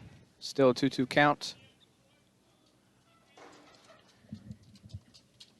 At some point here, we're going to have to search the net for who the manufacturer is, and I'm going to have to write them a very nicely worded thank you. That I appreciate them making such a fine net here that we use for the backstop. Keeping us safe at these ball games. So 2s across the board, 2 balls, 2 strikes, 2 outs, 2 runners on. As next pitch, breaking ball swung on and missed. Strike 3. And it looks like run rule will be applied as the Outlaws are going to win in 8 innings tonight as they beat the Jeff City Renegades 11-0. as Schrader allows the first 2 runners on in the 8th inning, but strikes out the next 3 to limit the damage, as there's actually no damage done, as Renegades are shut out in 8 innings. Yeah, that's just a tough team that they're facing in these Outlaws, as they knew that coming in. The Outlaws are a formidable opponent for them to face, which is also why they're leading the South Division at a record of 8-6. They're now riding a 3-game win streak as they move to 9-6 on the season. The Renegades fall back to 500 at 7-7. They're riding a 2-game losing streak. So now they're a full game and a half back in the Mink League in that South Division race. They're tied up at 1.5 games back. Also are the Bombers, so they're tied up with them, and that's who we'll face tomorrow night, as we'll be on the road at Sedalia as the Bombers hosting the Renegades in that game at Sedalia. Haven't seen either one of the scores posted from their games. They were at Des Moines taking on the Peak Prospects. Haven't seen either one of those posted. The Clarinda A's beat Nevada Griffins in the first game 7-4. No score, nothing posted for game 2 of their doubleheader. So both of those still trying to see some scores on either one of those. But tonight's game just doesn't go in the favor of the Renegades, as they put up a decent effort but just could not get past the good pitching. And more importantly, not just the good pitching, but the good base running, the aggressive base running of the Outlaws. Yeah, I mean, they were fantastic on the base pass tonight. Al Coro, the catcher tonight for the Renegades, I mean, he did all he could do behind the plate, and pitchers on the mound did all they could. But about any time there's a runner on first base, they would steal on some pitch. And I know Coro got one person out, throwing out, but rest of the night, I mean, there was probably 8 stolen bases tonight. I mean, they were running crazy. I've never seen anything like it. Well, that's going to do it for our ball game this evening, as the Joplin Outlaws continue to roll, as that puts them on a 3-game win streak. Like we said, sole ownership of the South Division top spot as they move to 9-6 for the Renegades. They fall to 7-7 on the season. That's going to do it for our broadcast tonight. We are going to get ready to go home, and then we'll be back in action tomorrow, as we will be on the road in Sedalia, as the Bombers will be hosting the Renegades. As that game's set for a 7 o'clock first pitch. Pregame should be right about 6:40 or so here on the Show Me Sports Network. Hopefully you've enjoyed tonight's broadcast. I know we had a lot of new listeners, and we had quite a stretch there from Hawaii clear to Tokyo, Japan. We were covering, and Aruba, and all over the Midwest, from coast to coast, from California to New York. So had a lot of new listeners in our broadcast, so we enjoyed bringing you the game. Hopefully you enjoyed the broadcast. As until we talk to you tomorrow evening from Sedalia, for Grayson Smith, I'm Blake Gazaway. Until we talk to you tomorrow about 6:40 from Sedalia, so long and have a great evening.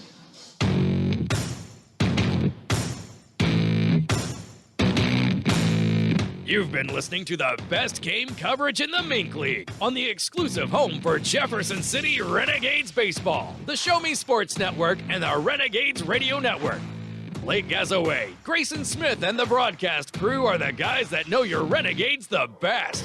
Exclusive coverage of Jefferson City Renegades baseball has been brought to you by Centurion Communications, Batteries Plus Bulbs, Avon with Michelle Carty, Storm Pro Contractors, Mossy Oak Properties, Law Office of Russ Swanigan, River Oak Christian Academy, Kathy Rush Remax Realty, Eddie Gaydell Society, Joe Mockins Ford, Riley Automotive, Southwest Dental, Canterbury Hill Winery, The Dugout Sports Cars, Edward Jones, Central Bank, Farmers Insurance, Animal Medical Center, Downtown Chiropractic Clinic, Jefferson Bank, BE Renewed LLC, Poncheros, State Tech College of Missouri, MFA, and Han Custom Laser Engraving LLC.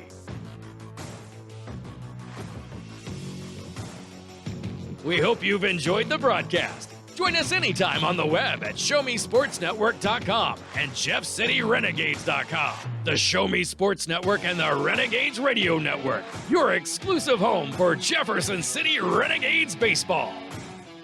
And even more around the world, this is the Show Me Sports Network. The preceding was an exclusive broadcast property presentation of the Show Me Sports Network and was a high-fidelity all-digital broadcast. This broadcast is copyright by the Show Me Sports Network for the private use of our audience. Any other use of this broadcast without the Show Me Sports Network's written consent is prohibited.